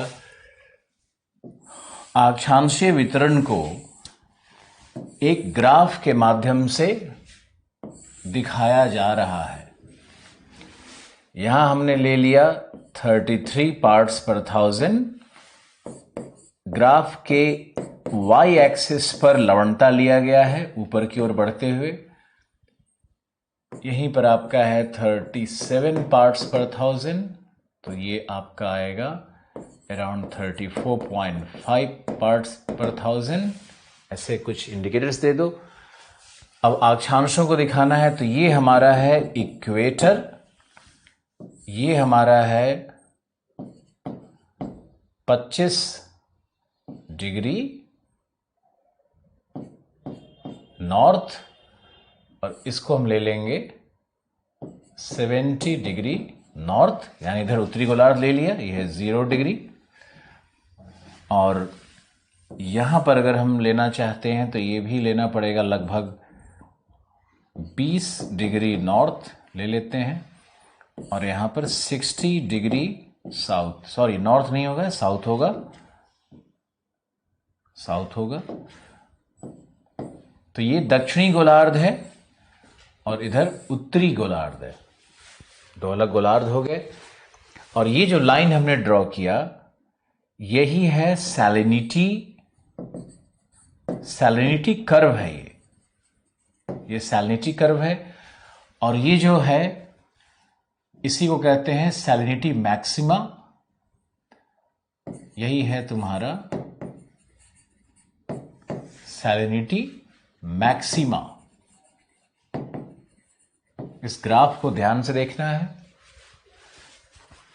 और समझना भी है। इस ग्राफ को ड्रॉ करो फास्ट।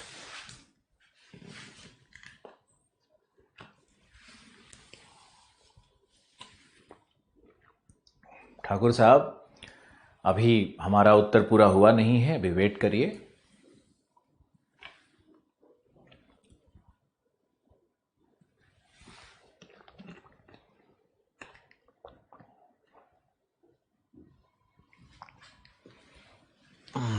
पोलर ड्युअलिटी तो कल मैंने आपको बताया था, सीजनल ड्युअलिटी, पोलर ड्युअलिटी, वो अभी रुक जाओ। इस ग्राफ को देखो, ये सैलिनिटी कर्व है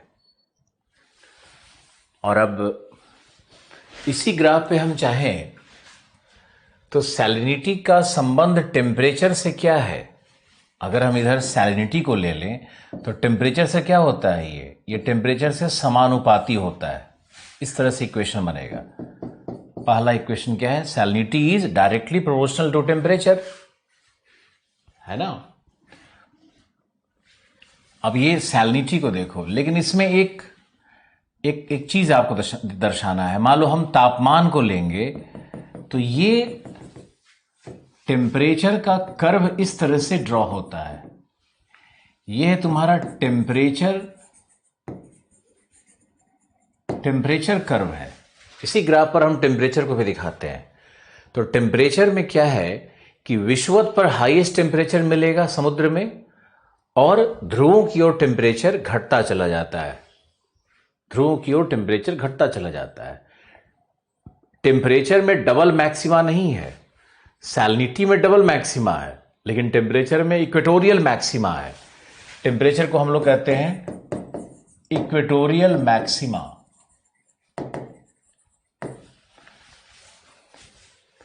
और सैलिनिटी सबसे अधिक इक्वेटर पे नहीं है, क्योंकि इक्वेटर पे वर्षा बहुत अधिक हो रही है, तो स्वच्छ जल का मिश्रण वहां पर बहुत ज्यादा हो रहा है। ये आपको याद रखना है।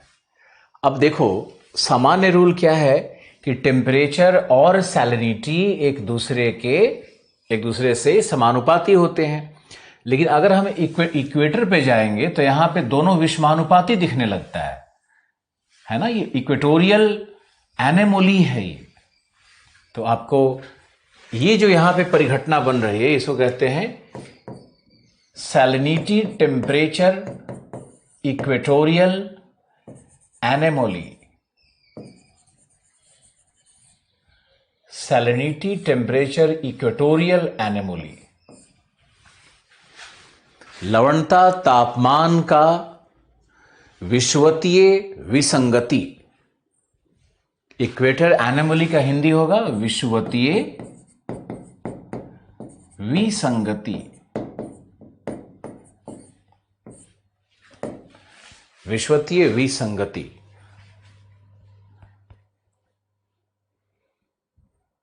सैलिनिटी टेम्परेचर इक्वेटोरियल एनोमली, विषुवतीय विसंगति है यहां पर। ऐसा इसलिए हो जाता है, कारण क्या है इसका? कारण है कि विषुवतीय प्रदेश में वर्षा इतनी अधिक हो रही है कि वहां लवणता को घटा देता है। टेम्परेचर वहां पर क्यों हाई है वो हम लोग टेम्परेचर में पढ़ेंगे। टेम्परेचर इसलिए हाई है क्योंकि व्यापारिक पवनें जो ट्रॉपिकल एयर मास को ला रही हैं, तो वो गर्म टेम्परेचर का ट्रांसफर हो रहा है। ट्रॉपिक से भी सब व्यापारिक पवन विषुवत की ओर ही टेम्परेचर को लेकर के आता है, उष्णता को लेकर के आता है, जल को लेकर के आता है। ओके, तो ये है। अगर इसमें हम डेंसिटी को दिखाना चाहें तो डेंसिटी का टेम्परेचर से क्या रिलेशनशिप है? टेम्परेचर समानुपाती है डेंसिटी का। ये देखो, टेम्परेचर 1/d। टेम्परेचर विषमानुपाती है डेंसिटी का। टेम्परेचर विषमानुपाती है डेंसिटी का। कैसे है कि जहां भी टेम्परेचर उच्च होगा वहां डेंसिटी कम होगा, जहां जल ठंडा होगा वहां डेंसिटी अधिक होगा, जहां लवणता अधिक होगी वहां डेंसिटी अधिक होगी।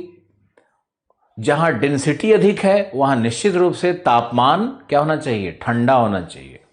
तो ये एक संबंध है, लेकिन इस संबंध में कहीं न कहीं छोटा मोटा कन्फ्यूज़न आते रहता है, उसका कारण होता है। उसका कारण समझना बहुत ज़रूरी है, ध्यान से सुनो।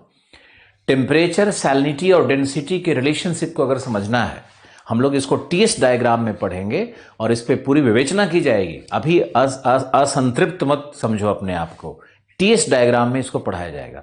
लेकिन सामान्य रूप से अगर टेम्परेचर हाई है तो डेंसिटी कम है, समझ गया? लवणता ज्यादा है तो डेंसिटी ज्यादा है, लवणता ज्यादा है तो तापमान ज्यादा है, क्योंकि अगर तापमान ज्यादा है तो लवणता का घोलन ज्यादा होगा। मैंने कई बार इसको समझाया हुआ है आपको, लेकिन कहीं ना कहीं कुछ इस तरह से, जैसे मैंने दिखाया कि एक विसंगति मिलती है इक्वेटर पे, तो यहां वो फॉर्मूला काम नहीं करेगा। कई बार ओशनोग्राफी में, ज्योग्राफी में जो फिजिक्स के नियम है वो लागू नहीं हो पाते हैं। उसका कारण होता है कि उस स्थान विशेष में क्या प्रभावी कारक है। हो सकता है वहां लवणता का निर्धारक तापमान ना होकर के कोई और कारक हो जाए, जीव हो जाए। हो सकता है कहीं पे घनत्व का कारण लवणता न होकर के तापमान हो जाए, तो कहीं हो सकता है कि घनत्व का कारण तापमान न होकर के लवणता हो जाए। तो ये डिपेंड करता है कि प्रभावी कारक कौन है उस दिए गए स्थानीय इकाई में, उस रीजन के, उस लोकल फैक्टर्स इंपॉर्टेंट होता है, ऐसे समझो। अब इसमें अगर हम चाहें डेंसिटी को डालना तो टेम्परेचर से सीधे उल्टा है। ये रहा तुम्हारा डेंसिटी, ये लाइन है डेंसिटी कर्व, ये है आपका डेंसिटी कर्व। तापमान से बिल्कुल उल्टा ये तुम्हारा डेंसिटी कर्व बन जाएगा।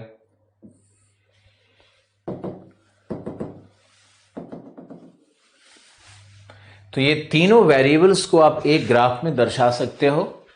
इसी ग्राफ का प्रयोग आप अटलांटिक के लिए भी करो।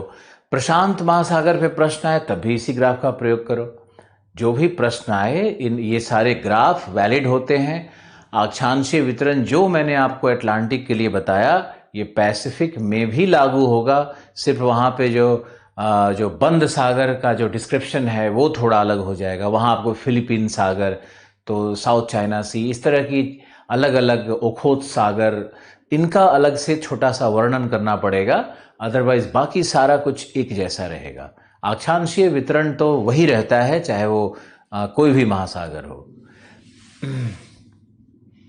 एक बार डेंसिटी का क्या बता दें। डेंसिटी मैंने बताया ना कि जो लोकल कारण है हर्षित, उसको देखना है। सामान्य रूप से डेंसिटी वहां उच्च होगा जहां लवणता उच्च हो और तापमान कम हो।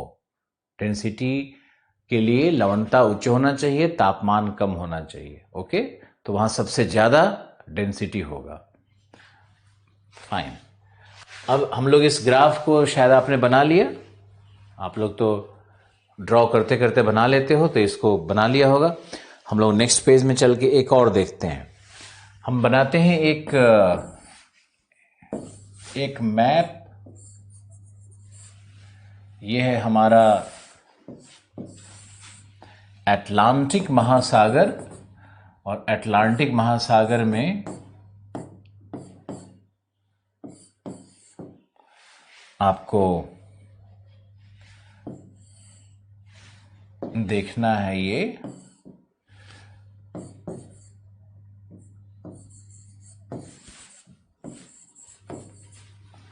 तो ये हमारा है ग्रीनलैंड, ये हमारा है यूके, आयरलैंड, ये हमारा है आइसलैंड। ये पूरा अटलांटिक महासागर है। अब अटलांटिक महासागर में लवणता के वितरण को दर्शाना है। तो सबसे पहले तो कुछ लैटिट्यूड्स को ड्रॉ कर लो जो क्लाइमेटिक जोन को दिखाया, जैसे 0 डिग्री ये हो गया, और यहां पर अगर हम ले लें तो ये तुम 30 डिग्री वाला लाइन ले लो नॉर्थ। यहाँ पर आ जाओ तो ये तुम्हारा लगभग 50 डिग्री नॉर्थ ले लो, या 55 ले लो, ज़्यादा अच्छा रहेगा, 55 ले लो। इधर जाओगे तो ये 70 डिग्री नॉर्थ। इसी तरह से नीचे में आप कर लो। यहाँ पे 20 डिग्री साउथ, ये तुम्हारा है 30 डिग्री साउथ, और यहाँ पर ये 60 डिग्री साउथ कर लो। तो इस तरह से हमारा ये इनबॉक्स का ये अटलांटिक महासागर बन जाता है। बहुत सिंपल सा आउटलाइन ड्रॉ करना होता है। आप इसको देखो, यहां देखो, थैंक यू दीपक।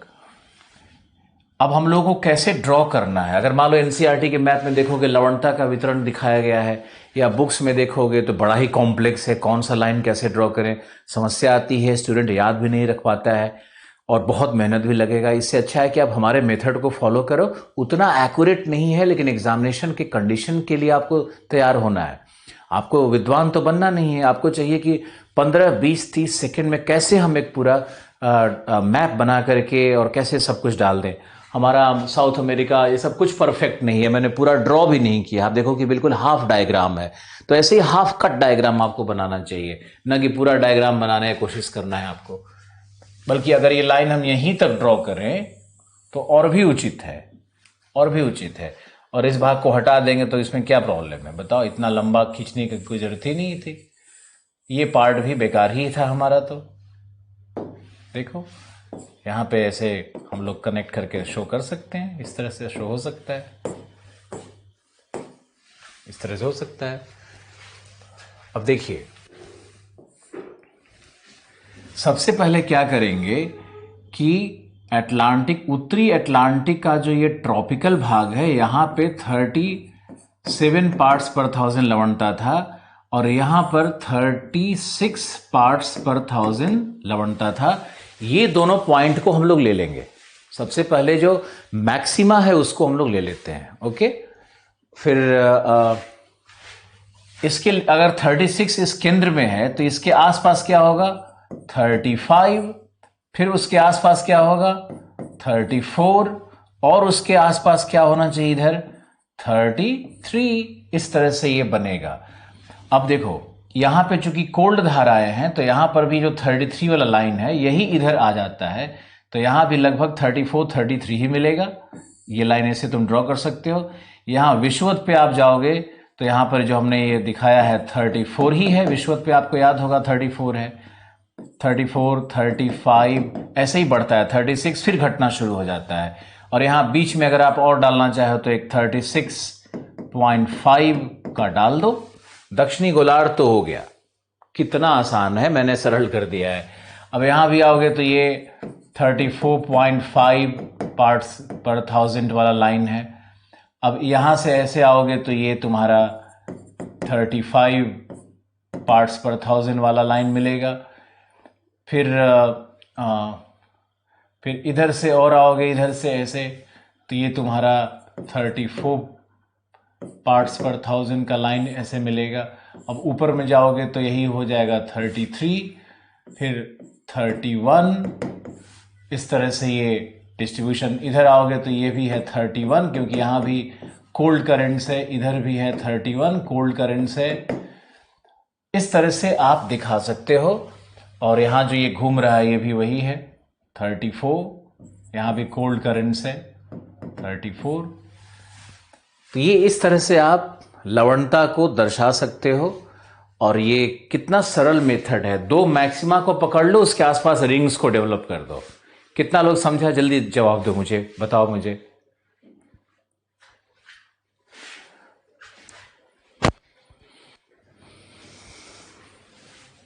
ड्रॉ करो।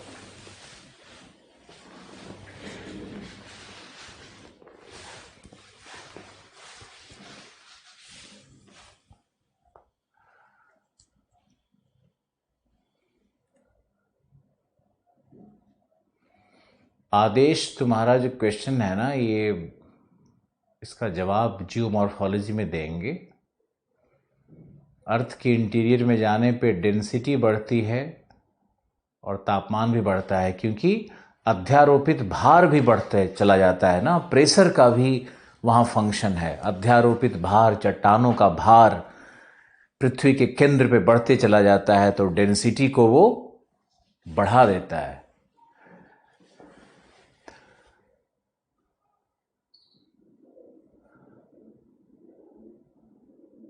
ओके सुरजीत, मजा आ गया, ड्रॉ हो गया। अब इसी डायग्राम पे हम कारणों का विश्लेषण करते हैं, बताते हैं कि कारण कैसे। आप बताओ विषुवत पे 34.5 क्यों है, कम क्यों है? क्योंकि वहां वर्षा है।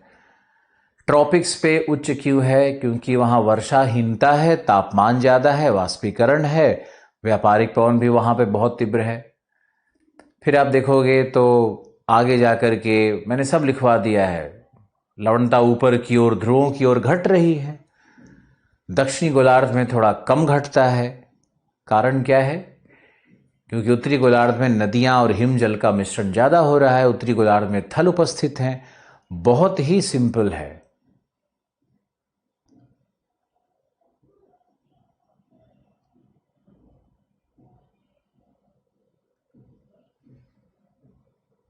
क्या लिखे खान साहब, समझ नहीं पाए।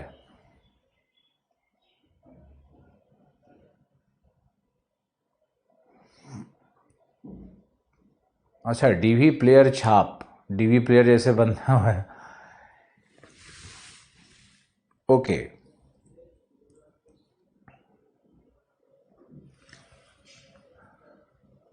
ये था लवणता का वितरण। अब हम लोग एक और टॉपिक लेते हैं। लिखो लवणता बजट। लवणता बजट क्या है? सॉल्ट बजट क्या है?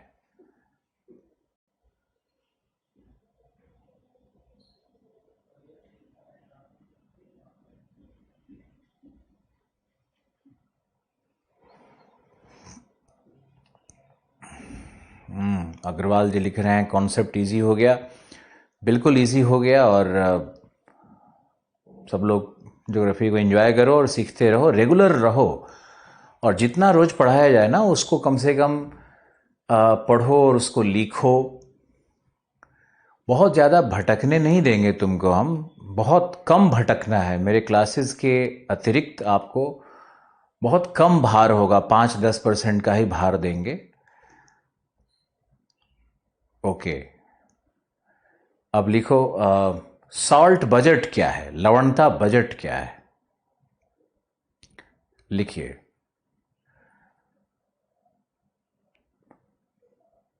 लिखो सॉल्ट बजट से तात्पर्य,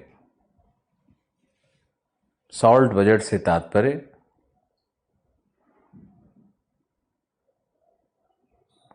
समुद्र जल में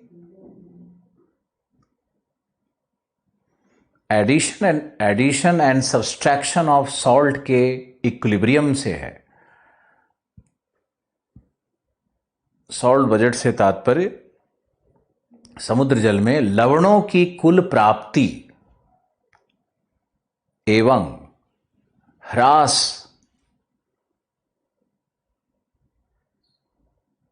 के मध्य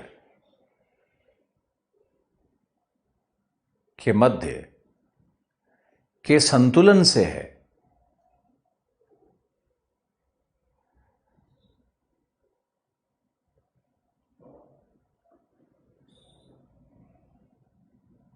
के मध्य के संतुलन से है। आपको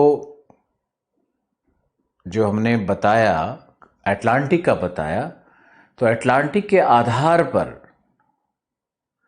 अक्षांश यही रहेंगे, लवणता वही रहेगा, सिर्फ प्रादेशिक नाम बदलेंगे। इसी के आधार पर प्रशांत को बना लेना है। हम जो आपको मटेरियल भेज रहे हैं उसमें प्रशांत पे लिखा हुआ है। पढ़ोगे 5 मिनट में ही समझ जाओगे क्या करना था। वैसे आप समझ रहे होगे।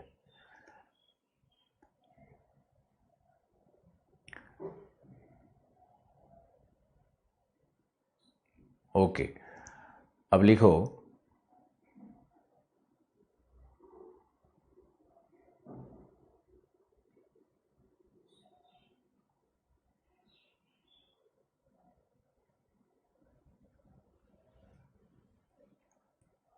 कि मध्य संतुलन से है, मैंने लिखवाया।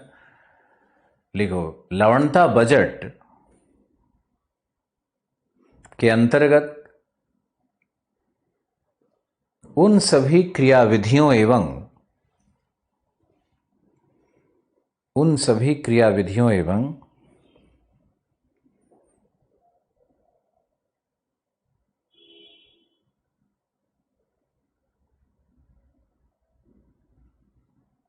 आइलैंड आर्क पे क्या प्रश्न पूछा यासीन, मैंने देखा नहीं। दोबारा लिखो। मैसेज कई बार ज़्यादा आते हैं तो नीचे निकल जाता है।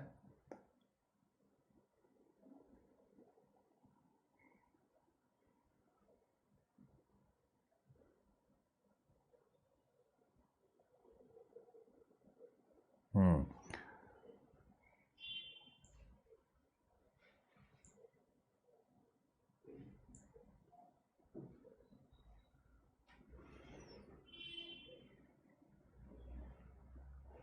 देखो, लवणता बजट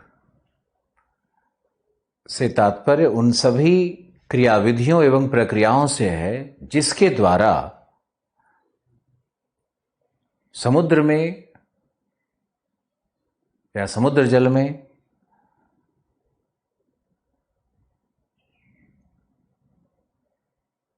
लवणता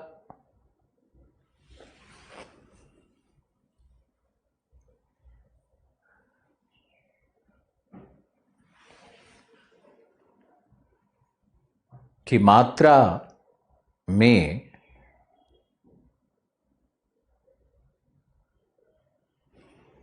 साम्यावस्था कायम रहता है।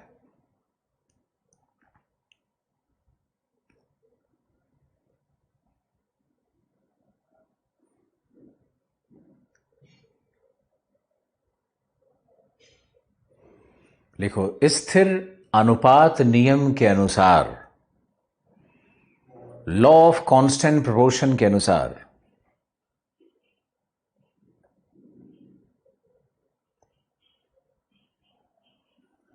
व्हाट इज आइलैंड आर्क, ये तो बाद में पढ़ेंगे ना, अभी क्यों पढ़ रहे हो island arc? Island arc plate tectonic से बनेगा।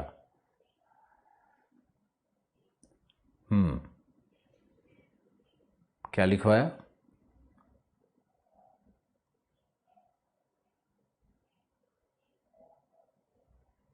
लॉ ऑफ कॉन्स्टेंसी या लॉ ऑफ कांस्टेंट प्रोपोर्शन के अनुसार लवणता की मात्रा विभिन्न अक्षांशों पर परिवर्तनशील होती है। लवणता की मात्रा विभिन्न अक्षांशों पर परिवर्तनशील होती है,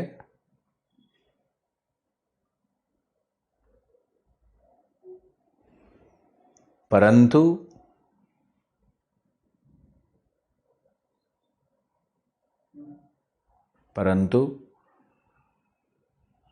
मुख्य लवणों की प्रतिशत मात्रा, मुख्य लवणों की प्रतिशत मात्रा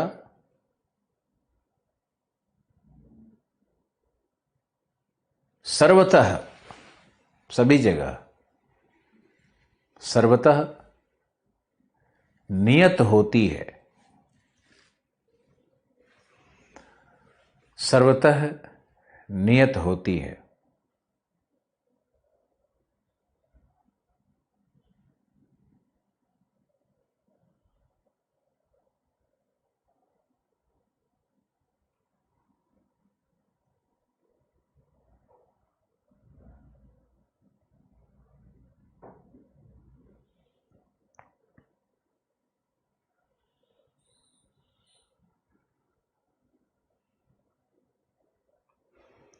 सर्वतः नियत होती है।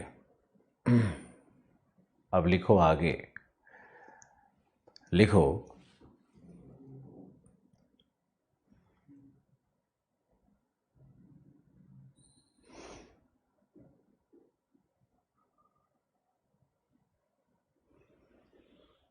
Salt budget equation, law of constituency समझाते हैं, लेकिन पहले लिखो सॉल्ट बजट इक्वेशन।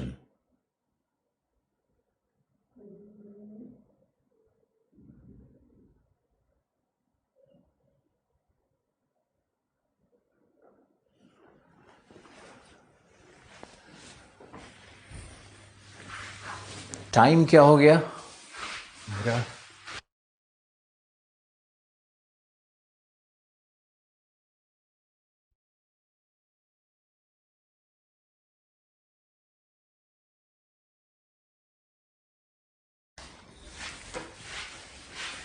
टाइम है बिल्कुल टाइम है, मुझे अचानक लगा कि कहीं, क्योंकि इसके बाद वही जीएस का क्लास होगा। तो सॉल्ट बजट इक्वेशन पे आओ, और सॉल्ट बजट इक्वेशन दर्शाते हैं आपको। देखो,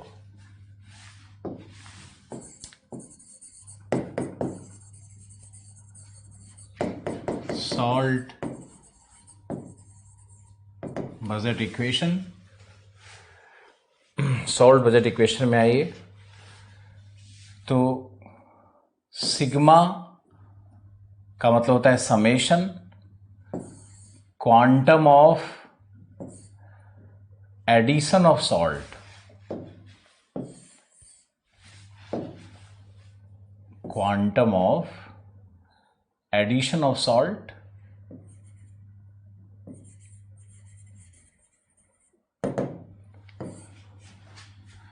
minus quantum of subtraction of यहां पे आप ए लिख सकते हो एडिशन की जगह, ए लिख सकते हो, quantum of addition of salt is equal to 0। यानी जितना सॉल्ट समुद्र में जिन क्रियाविधियों से ऐड हो रहा है और कितना सॉल्ट किन क्रियाविधियों से वहां से उसका ह्रास हो रहा है, लॉस हो रहा है, दोनों का जो संतुलन है वो बजट है। जैसे बजट क्या होता है, इकोनॉमिक बजट क्या है, आर्थिक बजट क्या है। आर्थिक बजट में हम क्या देखते हैं, राजस्व की प्राप्ति कितनी हुई और राजस्व का खर्चा कितना हुआ। अगर दोनों में संतुलन है तो हम लोग क्या कहेंगे, बजट कहेंगे। आप कहते हो ना कि हमारा बजट खराब हो गया, यानी आपके फादर ने जितना पैसा दिया उससे आपने अधिक खर्च कर दिया। तो अगर खर्च अधिक है और प्राप्ति कम है तो उसको बजट नहीं कहते हैं, वो तो डेफिसिट कहलाएगा। और अगर मान लो कि ज्यादा पैसा आया और कम खर्च हुआ तो क्या कहलाएगा, वो सरप्लस कहलाएगा, वो अधिशेष कहलाएगा। बजट का मतलब होता है कि आपका आय और व्यय दोनों का बैलेंस हो, दोनों की साम्यावस्था हो। इसीलिए हम लोग देखेंगे कि महासागरों में जो सॉल्ट का एडिशन हो रहा है, प्राप्ति हो रही है, और जो सॉल्ट का ह्रास हो रहा है, दोनों के मध्य में संतुलन है या नहीं, और संतुलन है तो किन कारणों से है। सॉल्ट बजट में इसी का विश्लेषण होता है। उन सभी क्रियाविधियों का, उन सभी प्रक्रियाओं का विश्लेषण करेंगे जो इस लवणता के संतुलन को बनाए हुए हैं। क्योंकि लवणता का संतुलन अगर खराब होता है, अगर मान लो लवणता का संतुलन महासागर में चेंज कर जाता है, परिवर्तित होने लगता है, तो उससे जैव दशाओं पर फर्क पड़ जाएगा, महासागरीय संचरण पर फर्क पड़ेगा, उससे फिशिंग बेल्ट्स पे फर्क पड़ जाएगा, कोरल रीफ पे फर्क पड़ जाएगा, एल्गी के बूम पर, शैवालों की उत्पत्ति पे फर्क पड़ने लगता है।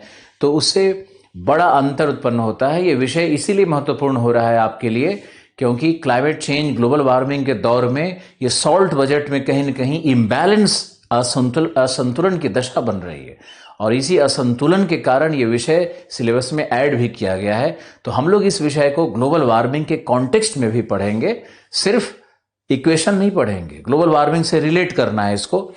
इक्वेशन को देखो तो इक्वेशन में क्यू ए में हम लोग फिर लिखते हैं कि quantum summation of Q T plus Q V, capital में सब है, plus Q M plus Q B close, minus Q M plus Q M छोटा वाला था ये,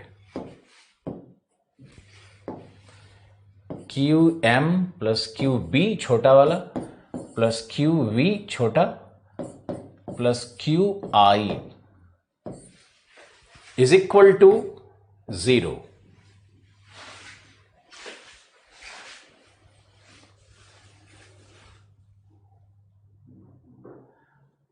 एक्चुअली यासिन खान का जो एसएमएस आया उसमें टाइम शो कर रहा है, शायद उसके मोबाइल में गलत टाइम सेट किया हुआ है, क्या है, 11:36 शो कर रहा है। यासिन देखो एक बार, तो तुम्हारा 11:36 देख करके हम घबरा गए कि इतना टाइम कैसे हो गया भाई, जीएस का क्लास निकल गया क्या।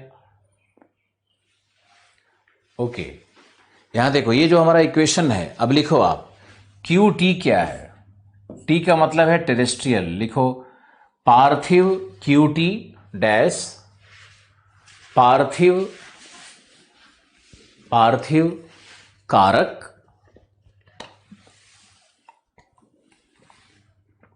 जिनसे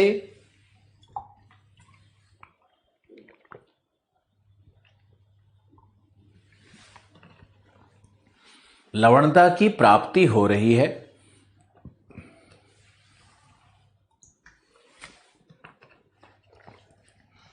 जिनसे लवणता की प्राप्ति हो रही है।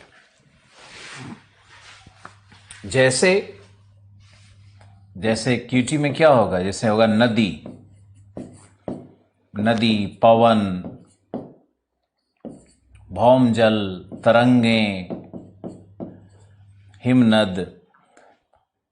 और नदी में आपको लिखना है कि इसमें 60% कैल्शियम होता है, 2% सोडियम क्लोराइड होता है।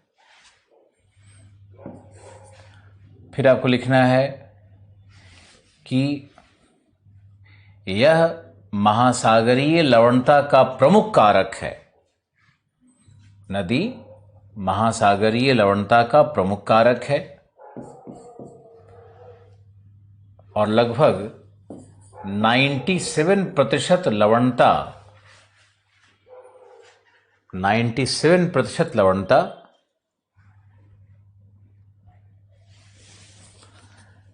पार्थिव कारकों से महासागरों में प्राप्त होती है। अब आओ क्यूवी है ज्वालामुखीय प्रक्रियाएं।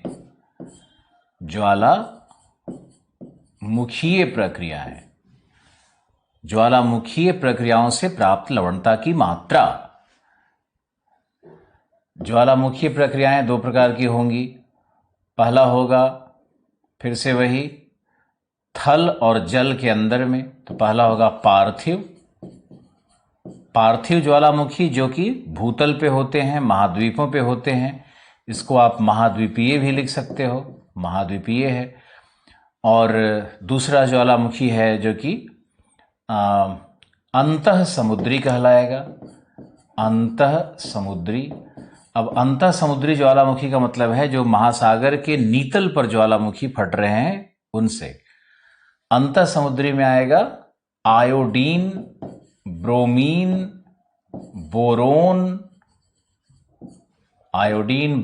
बोरोन, ये सब मिलता है अंतः समुद्री ज्वालामुखी से। और पार्थिव से मिलेगा मोस्टली सिलिका ऑक्साइड, और ये भी हो सकता है कि सल्फर की मात्रा हो, मैग्नीशियम की मात्रा हो, सोडियम क्लोराइड की मात्रा हो, तो ये पार्थिव से प्राप्त होता है। Silica oxide, sulphur, magnesium, sodium chloride. और ज्वालामुखीय स्रोत से 2% लवण प्राप्त हुए हैं महासागरों को, सिर्फ 2%। अब QM आओ, M का मतलब है उल्कापात।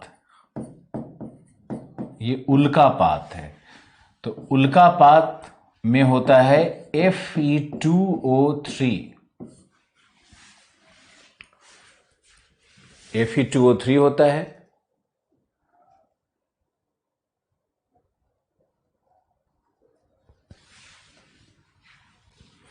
तो ये Fe2O3 है जो कि उल्कापात।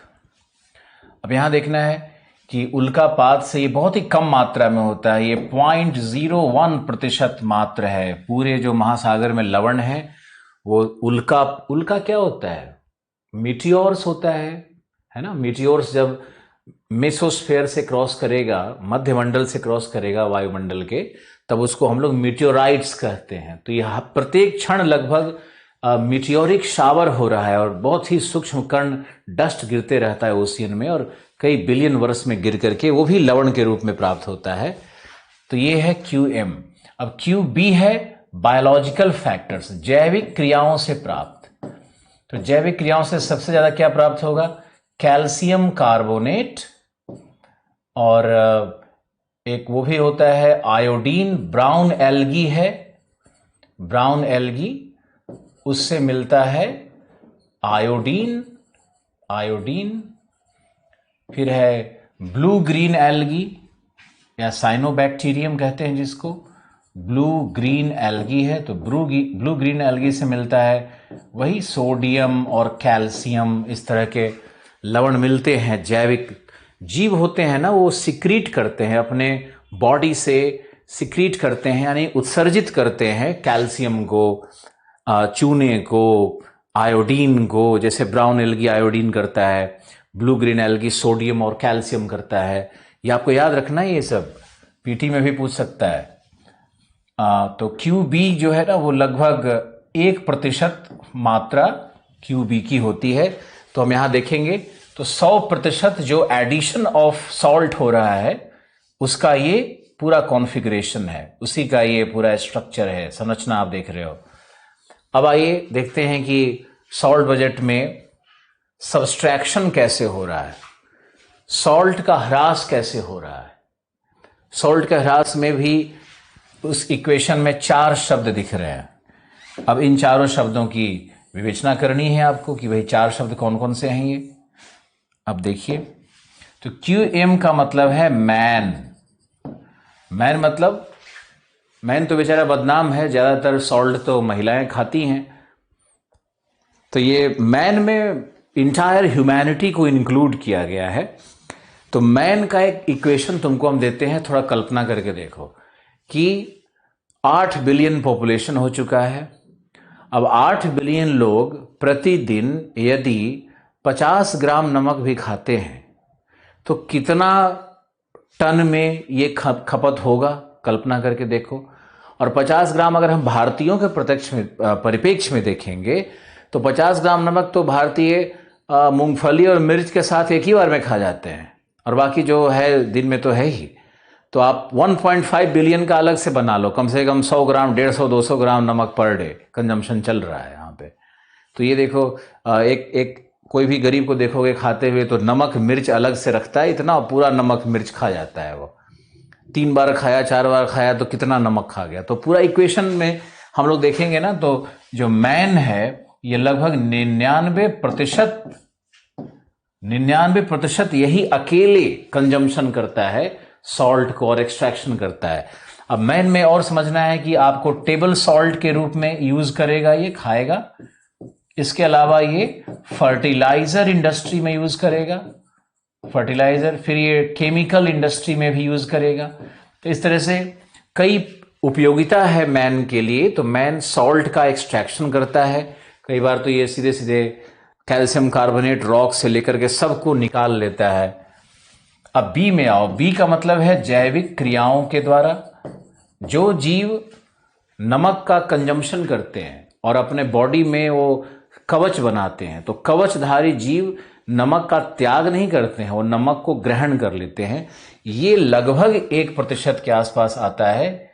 ये अगर 99 है तो ये 1% के आसपास आएगा, लगभग, मतलब कुछ पॉइंट फ्रैक्शन में कम हो तो हो गया। यहीं पे देखो 100 हो जाता है। और ये देखना है कि जो जीव का तो परफेक्ट बैलेंस है, जितना वो एडिशन करता है उतना ही वो अपना कंजम्पशन भी कर लेता है। तो इक्वेशन में क्यू बी तो एक दूसरे के समतुल्य ही है। क्यू वी का मतलब होता है वाष्पीकरण से। वाष्पीकरण से जो लवणों का ह्रास हो रहा है वायुमंडल में, जैसे इसमें फ्लोरीन है, ब्रोमीन है, बोरोन है, ये सारे जो लवण है वाष्पीकरण से भी निकल जाते हैं। ये बहुत ही कम 0.001% लॉस होता है, नेग्लिजिबल है। और क्यू आई का मतलब है अन्य कारक।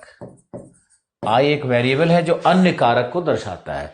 तो कई बार क्या होता है कि जो समुद्र का जल है उसमें रासायनिक क्रिया से उसके जो सॉलिड्स हैं वो नीचे जाके नीतल पे बैठ जाते हैं।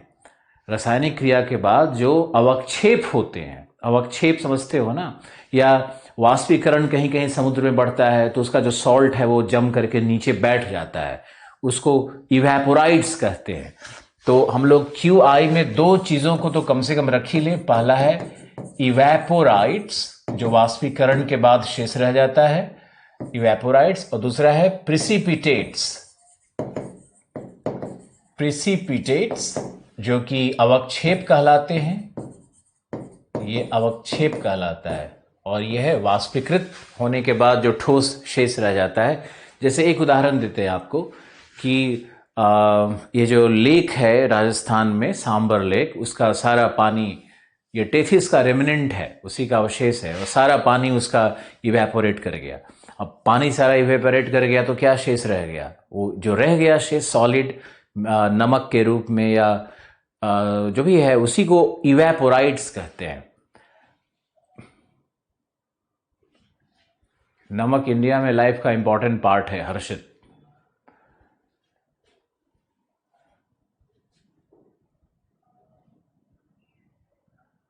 QI में रखेंगे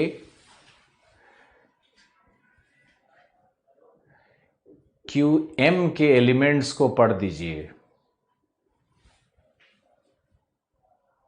ग्वाल, ओके सर, मिल गया आंसर। QI में रहेंगे PMN को। QM के एलिमेंट्स को, QM मतलब कौन सा? ये उल्कापात वाला। तो उल्कापात वाला तो बताया मैंने कि Fe2O3 है। और यहाँ QM में हमने आपको बताया कि मानव के द्वारा जो उपयोग हो रहा है लवण का, उसमें हमने बताया कि वो कंजम्पशन करता है, डायरेक्ट कंजम्पशन करता है फर्टिलाइजर प्लांट में, फिर केमिकल इंडस्ट्री में, डाई और कलर इंडस्ट्री में, हर जगह उसका उपयोग करता है। तो आप इस इक्वेशन को, पहले परिभाषा को लिखो, फिर इक्वेशन को लिखो, फिर इक्वेशन की व्याख्या करो नीचे अपने आप, और ये अपने आप में एक अच्छा उत्तर बनेगा। कल इसके निष्कर्ष में जाएंगे और कल आपको बताएंगे कि ये जो सॉल्ट बजट है उस पर क्या प्रभाव पड़ रहा है ग्लोबल वार्मिंग का। आज के लिए इतना ही। Thank you, bye bye, take care, खुश रहिए और बहुत ऊर्जावान रहिए। धन्यवाद।